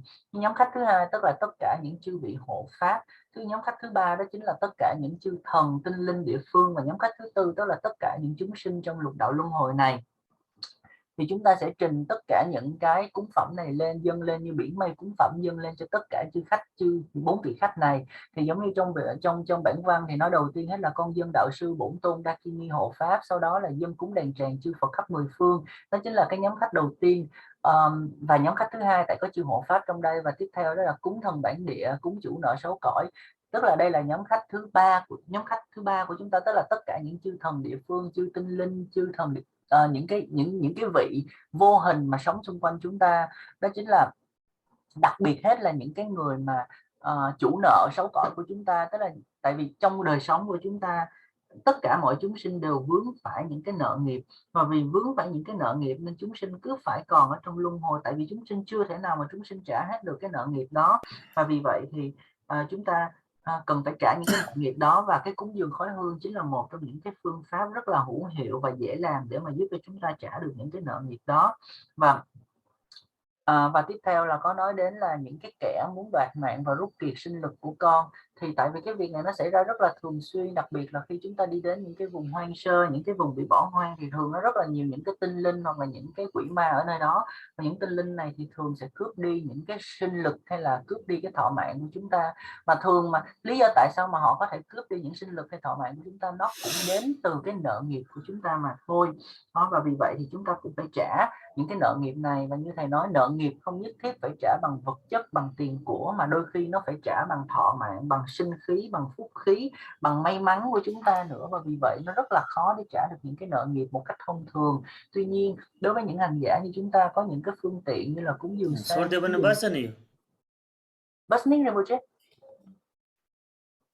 Rinpoche. No, it's okay. Yes. Và chúng ta là những hành giả, chúng ta có những cái phương tiện cúng dường khác nhau, như là cúng dường xăng hoặc là cúng dường xua, thì chúng ta sẽ có thể cúng dường để mà trả nợ được. Và chúng ta phải rất là tự tin trong cái thực hành của chúng ta để trả được những cái nợ này. Và thầy nói rằng là đối với tất cả những cái việc xảy ra hàng ngày trong đời sống của chúng ta thì có khoảng 60% là đến từ nợ nghiệp, và 40% là do những cái môi trường khách quan xung quanh gây ra cho chúng ta. Thì đối với 40% những cái mà xảy ra cho chúng ta mà do môi trường khách quan, thì chúng ta có thể chữa lành được nó thông qua những cái nghi thức khác nhau mà chúng ta có thể làm, hoặc là chúng ta có thể nhờ những nghi thức mà các vị thầy làm để mà chúng ta có thể được chữa được những cái điều mà nó xảy ra dựa trên những cái hoàn cảnh khách quan. Nhưng nếu mà nó thuộc về 60% là nợ nghiệp thì bắt buộc tự thân chúng ta phải thực hành để mà chúng ta trả những cái món nợ đó. Thì tất cả những cái những cái tinh linh địa phương, những cái gì sống xung quanh chúng ta thì thường là chúng ta sẽ có cái mắc nợ nghiệp với họ, và chúng ta cần phải trả nợ là như vậy. Và tiếp theo là nói đến là những cái loại quỷ khác nhau mà gây nên bệnh tật chướng ngại, hay là gây ra những ác mộng, gây ra những cái điều triệu xấu, thì chúng ta cũng sẽ trả những cái món nợ đó. Yes, Rinpoche. And then to the 8 classes, offerings to the 8 classes who manifest the vicious apparitions. This is also talking about the 8 classes of in this also included the 8 classes of the Naga also. The 8 classes of the Naga. And the song is also to those with whom I have a karmic debts in terms of food and dwelling places of possessions. The karmic debt of the food also. And Tibdanyon Deposhin Moshintangs. And to those who inflict moral contaminations, and to demons who cause insanity, the spirits of deceits, man and the woman. The kind of Poshin Moshin, the spirits who belongs from the dead ones. The dead ones means it's like the one that what you say, the spirits that who could not be able to achieve any kind of a path even after the death. Maybe the lost wanderers, right? Yeah. And also, and who those who inflict moral contaminations, and to demon who cause insanity to us. These are the very much invisible one, but this one, that sometimes when we go to the marriage ceremony, when we go to the kind of hospital, that where the place that where the the giving birth, yeah, the birth, the what you call that, the Yes, place, I I don't get know. it. I get it. Yeah, from that place, and from the marriage ceremony, and even from the cremations, yeah, cremations, and from the graveyard.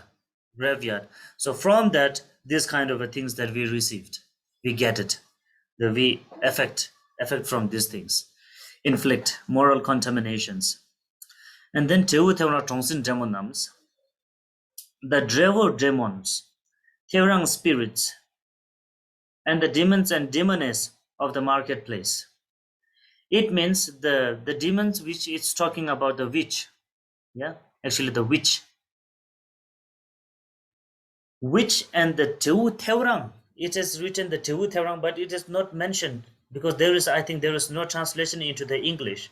But sometimes in Vietnam, it's a country, so maybe many of you know about this demon. It looks like a very small children. Yeah, very small children. Sometimes this also comes in our dream also. We see a small children,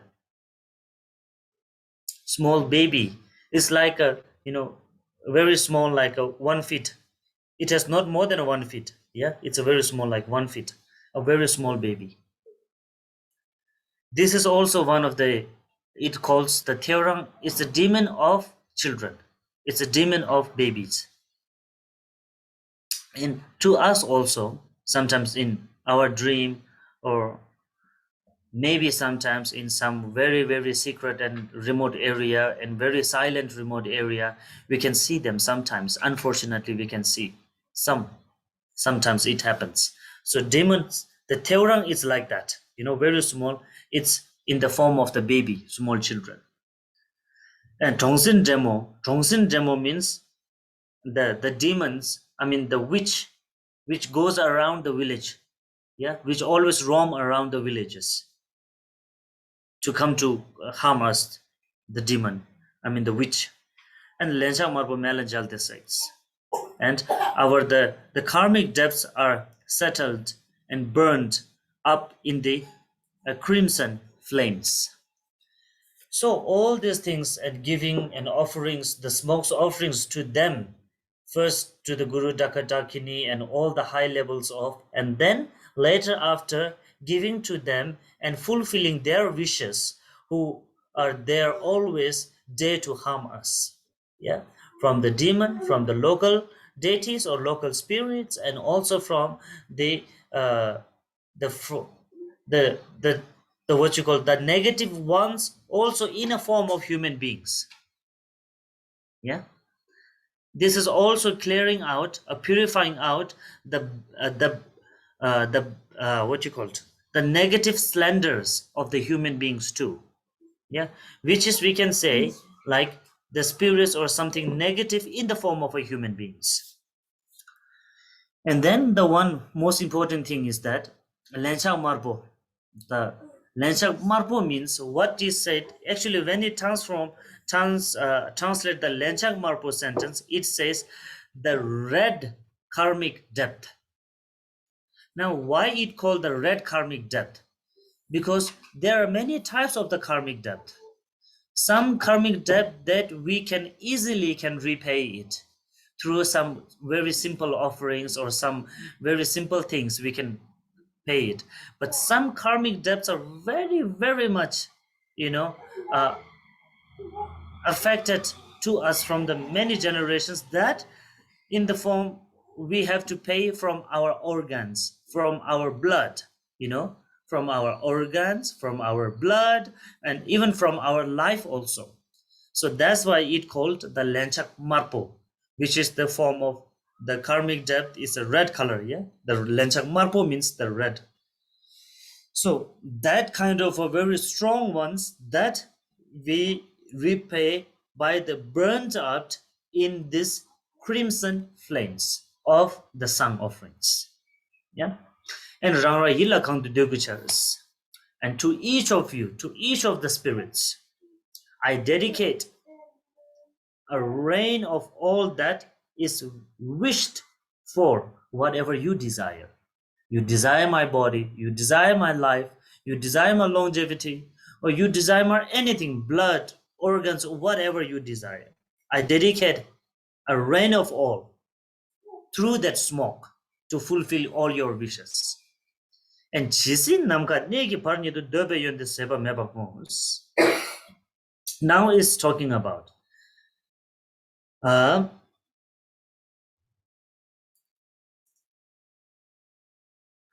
inhospitable sensory pleasure. Yeah, inhospitable sensory displeasure. Yeah, sensory the smell, the pleasure, for as long as space itself endures. Okay, first is that for as long as the space itself endure inhospitable sensory pleasure. Yeah, I will dedicate this pleasure as it says until the space, yeah, until the space lasts. I dedicate all of this, you know, the sensory pleasure limitlessly. Yeah, Dober in the Sabam. And now it's the confessing as apologizing that through this offering, may all my harmful actions and obscurations gathered throughout the 3 times from the obscurations, may all my harmful actions from my body, from my speech, and even from my mind. Yeah, actions and obscurations gathered throughout the 3 times. Yeah, the past, future, and also for the future we create our from our mind. Yeah, maybe tomorrow I will go to that person and I will discuss with that person and something like that. So this is for the future, and whatever we have done in the past and still at the moment we are having this kind of a thoughts. Yeah, harmful actions. I confess this and conscientation korla chebanams. And all misappropriations of the property of the 3 jewels or of the deceits. This means actually to the ones that who received many benefits in the name of the Buddha Dharma. Clearly talking about this one now.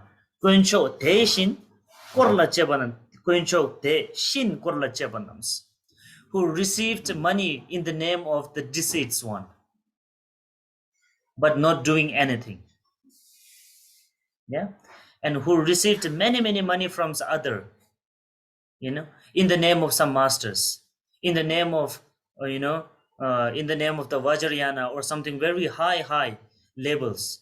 We received many things, many donations, many property from others, but without doing anything, without fulfilling anything we received. And this kind of a things is talking about this, in the name of someone having the benefits. And that one also, the bad karmic of this, the whatever, that ginseng mechu di tagyurchis, be purified by this burnt offering in the fires, by burning this incense in the fire. And now it seems very simple, yeah? Whatever we do very bad things, according, to in the name of something we use and we receive benefit, but it says, oh, all of these are but purified by just one offering of sang. It's very simple. We think it's that, but it is not that easy, remember. Okay? Don't take it very lightly. Because even to do this, first of all, we have to purify it as much as before until now. We have to be purified as much as, then only with a pure devotion and the pure kind of, intentions and the great kind of unchangeable faith, if we do the practice, then it can be purified by this burning, just once of the burning offerings, burnings, the smoke can be purified totally. So to reach in this level, easy level, first of all, from the many generations, we also have to become something else, that cannot be compared with the normal beings. Remember that. Yeah. Because maybe some in the later, after just hearing about this recording, so they may can think, oh, so then very easy, we can do whatever we want as much as we can, a bad or good, whatever, doesn't matter, but later we can just offer a one and a smoke, and we can just for the one time we can do Riwo Sangchod, so then we can purify everything. It's very simple, may think, but it is not that easy. So meche na se kawe dulchen res, the tongue of flame fill the world of possible phenomena with each atom. Now it's talking about first is offering. Now this goes, the smoke goes, the beautiful, delicious smell that also that the beings can be feel in their tongue.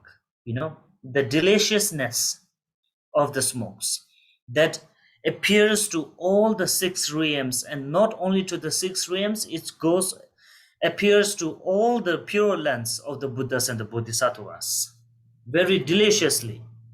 Yeah. And mixed up, not only appearing, also this smokes that mixed up with the 4 elements. Yeah, totally mixed up with the 4 elements. And then that after mixing up limitlessly, that transforms into the Kunsang Chepe Timpung Misepas. This inhospitable giving of clouds, masses of Shamantabhadra's offerings.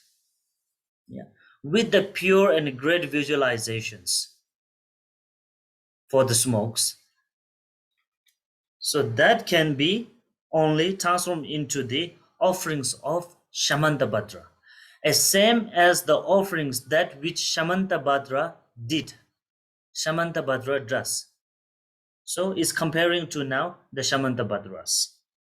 Because as I said in the beginning, we human being doesn't have the pure and the limitless wisdom. So that's why every time whenever we do some kind of a dedication, we always make our dedication comparing to the Shamantabhadras or the Bodhisattva Manjushri, or even with the enlightened beings, to make it more, make it more energy and more powerful.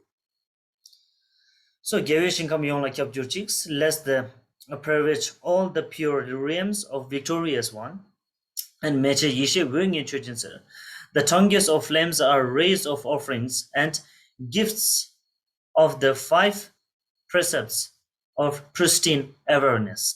Yeah, the 5 rays of the wisdoms. Yeah, even from that appears. Okay, and the Ritu Narmenya Sukhab Gurjes, and also the spirit to the Ritu Narmenya Sukhab Gurjes, the permit the 6 classes of beings and the hells of classless, yeah, torment, as I just said, and comes from Korwa Jalu good goals. And then after spreading, covering all the 6 realms and the pure lands, and with the smoke, with the beautiful and delicious smokes, then that all the realms, the 6 realms of the cyclic existence, thus transformed into the radiance of rainbow body and freeing all of the 6 realms beings. Yeah, freeing up all the 6 realms beings of the samsara into the pure lands, and also the beings transforming into the pure lands.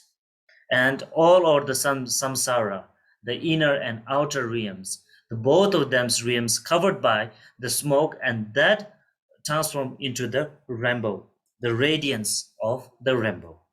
Okay, and Drokun Changshub Nyingbo Sangye shows. And the final one is that, and may all the beings awaken as the Buddha in the every heart of enlightenment. Yeah, every heart of the enlightenment, all the sentient beings. That because all the sentient beings have the Buddha nature, even it's an animal, even it's a human being, whoever it is, after taking a birth in the sentient beings, all their hearts is the natures of the Buddha.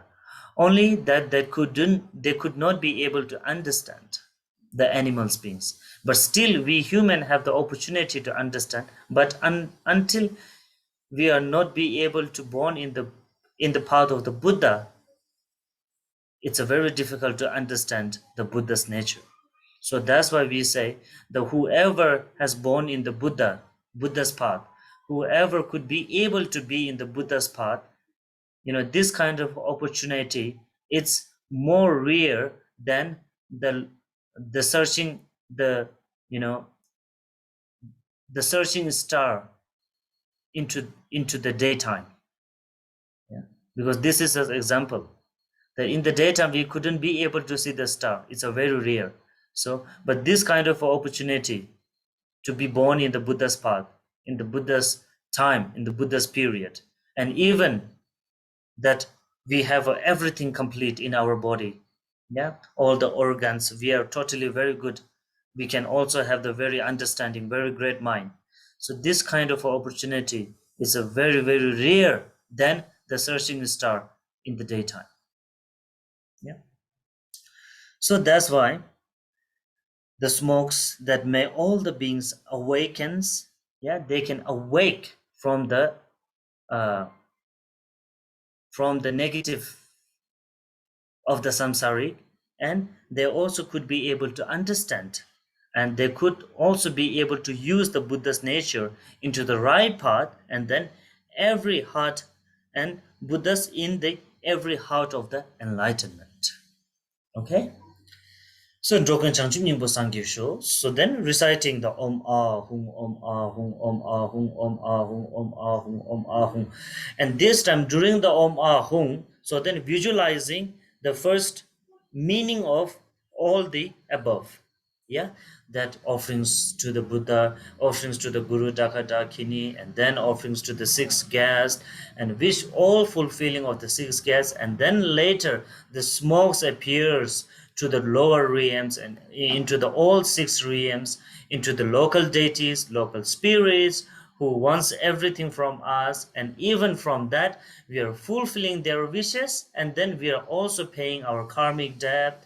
And at the end, the visualizations that all the outer realms and the inner realms and all the sentient beings has transformed into the rainbow, and also they are transformed into the awakened ones. So this is the visualizations during the Om Ahung Om Ahung Om Ahung Om Ahung Om Ahung Om Ahung Om Ahung, as much as you can. Okay? Yeah. Dạ thưa, và tiếp theo là thầy nói đến cái phần tiếp theo là khi mà nói đến là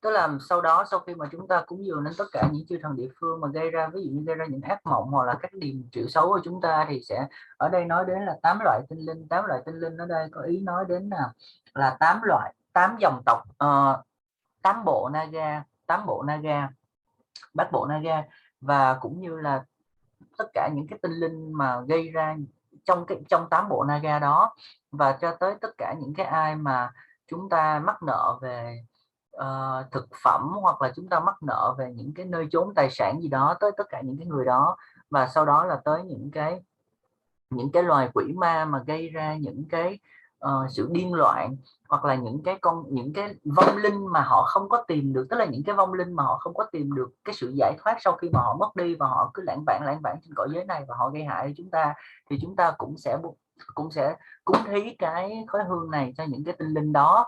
Và những cái loài quỷ ma mà gây ra những cái sự điên loạn hay là những cái sự bất ổn về mặt tâm thần, chúng ta có thể dễ dàng gặp phải những cái loài quỷ ma đó. Ví dụ như là khi mà chúng ta đi đến những cái nơi mà nó không có được sạch sẽ, hoặc là ví dụ như chúng ta đi đến những cái đám ma, hoặc là những cái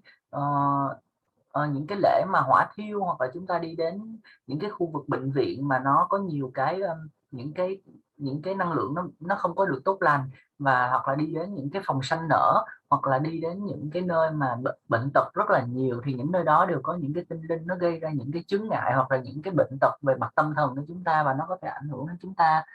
Và tiếp theo là đến những cái loài quỷ Riwo. Riwo tức là đang nói đến là những cái loài quỷ ở đây, tức là nói đến những cái người mà thực hành những cái chú thuật, những cái huyền thuật, những cái tà thuật, và cũng nói đến là những cái tinh linh Thera. Tinh linh Thera thì ở phương Tây thì họ không biết nhiều, nhưng mà ở Việt Nam hoặc là những quốc gia châu Á thì có thể biết nhiều. Đó là những loại quỷ nhi, tức là những cái loại quỷ mà chúng ta có thể thấy nó ở trong hình tướng là những đứa bé rất là nhỏ, thường nó không có cao quá 1 feet, thì thường gọi là quỷ nhi. Và tất cả những cái loài quỷ ma khác cũng giống như là tất cả những cái loài phù thủy, tại vì ở bên khu vực của bên khu vực của thầy thì có những cái loài phù thủy mà luôn luôn đi dạo quanh vào ban đêm để tìm kiếm, mà để hút lấy những cái máu và sinh lực của những người khác, thì cũng nói đến những loài quỷ này luôn.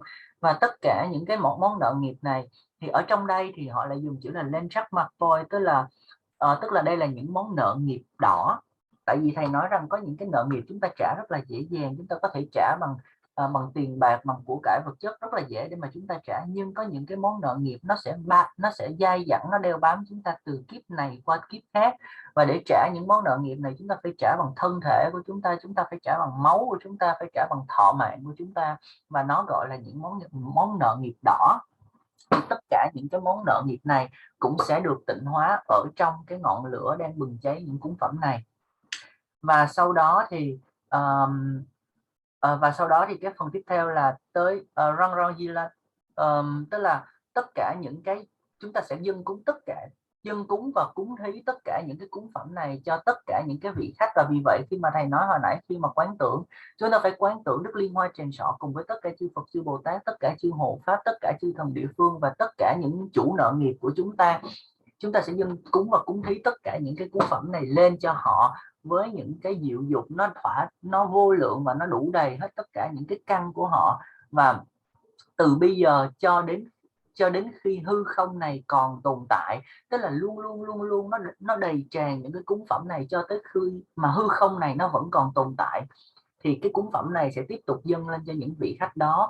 Và chúng ta sẽ nguyện cầu rằng tất cả những cái nó sẽ tịnh hóa tất cả những cái những cái ác hạnh của chúng ta. Những cái ác hạnh này nó đều đến từ thân, từ khẩu, từ ý, hoặc là tất cả những cái ác nghiệp mà chúng ta đã tích lũy trong 3 thời, tức là trong quá khứ, hiện tại, vị lai. Vị lai ở đây những cái chướng ngại, những cái ác nghiệp chúng ta tích trong vị lai là gì? Ví dụ như trong thời điểm này chúng ta đang nghĩ ví dụ ngày mai tôi sẽ đến đó và tôi sẽ chửi mắng một người nào đó, tôi sẽ làm một cái gì xấu, thì nó đã xuất hiện trong cái tư tưởng chúng ta trong thời hiện tại, nhưng nó cũng ảnh hưởng đến một cái ác nghiệp mà chúng ta sẽ gây ra trong thời vị lai. Thì chúng ta sẽ tịnh hóa tất cả những ác nghiệp cả thân, khẩu, ý, và trong 3 thời quá khứ, hiện tại, vị lai này sẽ được tịnh hóa. Và đặc biệt ở trong này nó có một cái nói là contradiction collatripanam, tức là tất cả những cái hành động xấu mà chúng ta làm nhân danh Tam Bảo, nhân danh Kim Cương Thừa, nhân danh Đạo Sư, tất cả những cái điều mà chúng ta trục lợi từ Tam Bảo, từ Kim Cương Thừa, từ Đạo Sư, đó là nói với những cái con người đó. Và thậm chí là trục lợi từ người chết, tức là trục lợi từ cái việc mà làm những cái nghi thức cho người chết vân vân, và trục lợi từ họ. Và thì những cái nghiệp chướng này nó cũng sẽ được tịnh hóa trong cái ngọn lửa đang bừng cháy cúng phẩm này. Và thầy nói rằng đừng có nghĩ là nghe có vẻ như dễ dàng vậy. Ôi, có người sẽ nghĩ rằng, có người nghe xong cái này sẽ nói ôi trời, dễ quá, tôi cứ làm việc ác, tôi cứ trục lợi thế này thế nọ, và tôi chỉ cần cúng dường một lần, cúng dường hương là sang là tôi đã thanh tịnh được hết rồi. Điều này sai hoàn toàn. Để tiến tới được cái khả năng mà nhờ vào một lần cúng sang mà tịnh hóa tất cả những cái ác nghiệp như vậy, thì chúng ta trong nhiều thế hệ, trong nhiều kiếp sống, chúng ta đã phải tịnh hóa vô cùng nhiều để chúng ta trở thành một cái bậc là siêu vượt chúng sinh. Thì khi đó chúng ta có một lòng sùng mộ cực kỳ thanh tịnh, một lòng tín tâm thật sự thanh tịnh, thì chúng ta mới có thể đạt đến cái khả năng trong cái tri kiến viên mãn rằng một lần cúng sang này nó có thể nó tịnh hóa được tất cả những ác nghiệp còn lại. Chứ đừng bao giờ nghĩ rằng, thậm chí nghe cái bản ghi âm này hay là như thế nào, đừng bao giờ nghĩ rằng là tôi chỉ có thể cần cúng hương một lần là tôi tịnh hóa được ác nghiệp và tôi có thể thoải mái làm ác nghiệp rồi sau đó cứ cúng hương là xong. Điều này hoàn toàn là sai lầm. Và cái câu tiếp theo là là tức là cái ngọn lửa này, cái ngọn lửa cúng phẩm này, cái cúng phẩm này nó ngon ngọt, nó ngon ngọt mà có thể nếm được ở trên cái đầu lưỡi của mình luôn. Thì cái tất cả những cái ngọn cúng phẩm này nó bao trùm tất cả cõi giới, và nó từng cái tế bào, trong từng tế bào một, từng cái khoảnh khắc một, tất cả những gì bao trùm tất cả mọi cõi giới, tất cả mọi hiện tướng, từ tất cả những cõi tịnh độ của chư Phật cho đến những cái cõi giới thấp hơn cho tới địa ngục vô gián, tất cả đều được bao trùm bởi cúng phẩm này. Và cúng phẩm này nó vô lượng, nó tuyệt vời như chính là cái biển mây cúng phẩm của Đức Phổ Hiền vậy đó. Thì tất cả nó sẽ đều bao trùm tất cả, và những cái ngọn và cúng phẩm này nó sẽ trở thành giống như là ngọn lửa tuệ quang năm màu, tức là ngọn lửa trí tuệ mà ngũ sắc của chư Phật, của trí tuệ nguyên sơ, và nó sẽ bao trùm tất cả chúng sinh của lục đạo luân hồi, và nó sẽ bao trùm luôn cả địa ngục vô gián. Và nó sẽ từ khi mà cái ngọn lửa tuệ quang năm màu này bao trùm tất cả như vậy, thì nó sẽ giải thoát tất cả chúng sinh ra khỏi của tam giới này, ra khỏi cái sự mà cứ phải tái sinh luân hồi, và sẽ thoát khỏi luân hồi một cách toàn vẹn, và sẽ nguyện cầu cho tất cả chúng sinh sẽ đắc được quả vị Phật quả. Và bởi vì sao? Bởi vì trong mỗi chúng sinh đều sẵn Phật tánh rồi, chỉ là chúng sinh rất là khó để nhận ra Phật tánh. Thầy nói rằng nó khó giống như là ban ngày mà chúng ta tìm ra những cái ngôi sao để mà chúng ta nhìn thấy được những ngôi sao vậy. Ban ngày nó sáng, nó rất là khó để tìm ra được ngôi sao, thì cũng giống như vậy. Còn bản thân chúng ta nó may mắn ở một điểm là chúng ta có được ý thức và có được cái may mắn để mà chúng ta tiếp cận giáo pháp, chúng ta nhận ra được rằng chúng ta có Phật tánh, chúng ta có những phương tiện để chúng ta đắc được Phật tánh, thì chúng ta rất may mắn giống như là trong ban ngày mà chúng ta có thể nhìn thấy được từng ngôi sao một vậy. Thì cái ý nghĩa là chúng ta cũng mong cầu chúng sinh sẽ có thể đạt được cái khả năng như vậy. Và sau đó thì đến cái phần là trì tụng ôm a hung ôm a hung ôm a hung, tức là trì tụng một chuỗi và nhiều lần như vậy. Và trong cái lúc mà trì tụng một chuỗi hoặc là càng nhiều càng tốt như vậy, thì chúng ta sẽ quán chiếu lại tất cả những cái điều mà thầy vừa giảng ở trên. Chúng ta sẽ quán chiếu là tôi sẽ cúng dường cái cẩm phẩm vật này cho chư Phật, chư Bồ Tát, chư giác ngộ, chư Đa Ca Dakini, chư thần hộ pháp, tất cả tinh linh địa phương, tôi trả hết món nợ, và tất cả những chủ nợ nghiệp của tôi sẽ trả nợ. Chúng ta sẽ quán chiếu lại tất cả những cái điều đó. Yes, Rinpoche.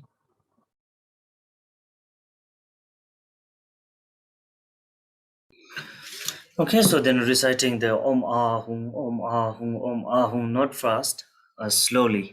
Om Ahung, Om Ahung, Om Ahung, then wisely the visualizing or imagining about the sentences, the meaning of the sentences during the Om Ahung reciting. Okay. So I think we can do the next session tomorrow at the same time. Okay, because now only we have reached at the half of the practice, the commentary, the Om Ahung, and tomorrow we will go all the dedications and even the what you called the lungta also. Okay, so I think it's going to be 3 hours for today. 3 hours is enough. So tomorrow at the same time. Okay, 5 maybe. Yeah. 5. Then we can continue.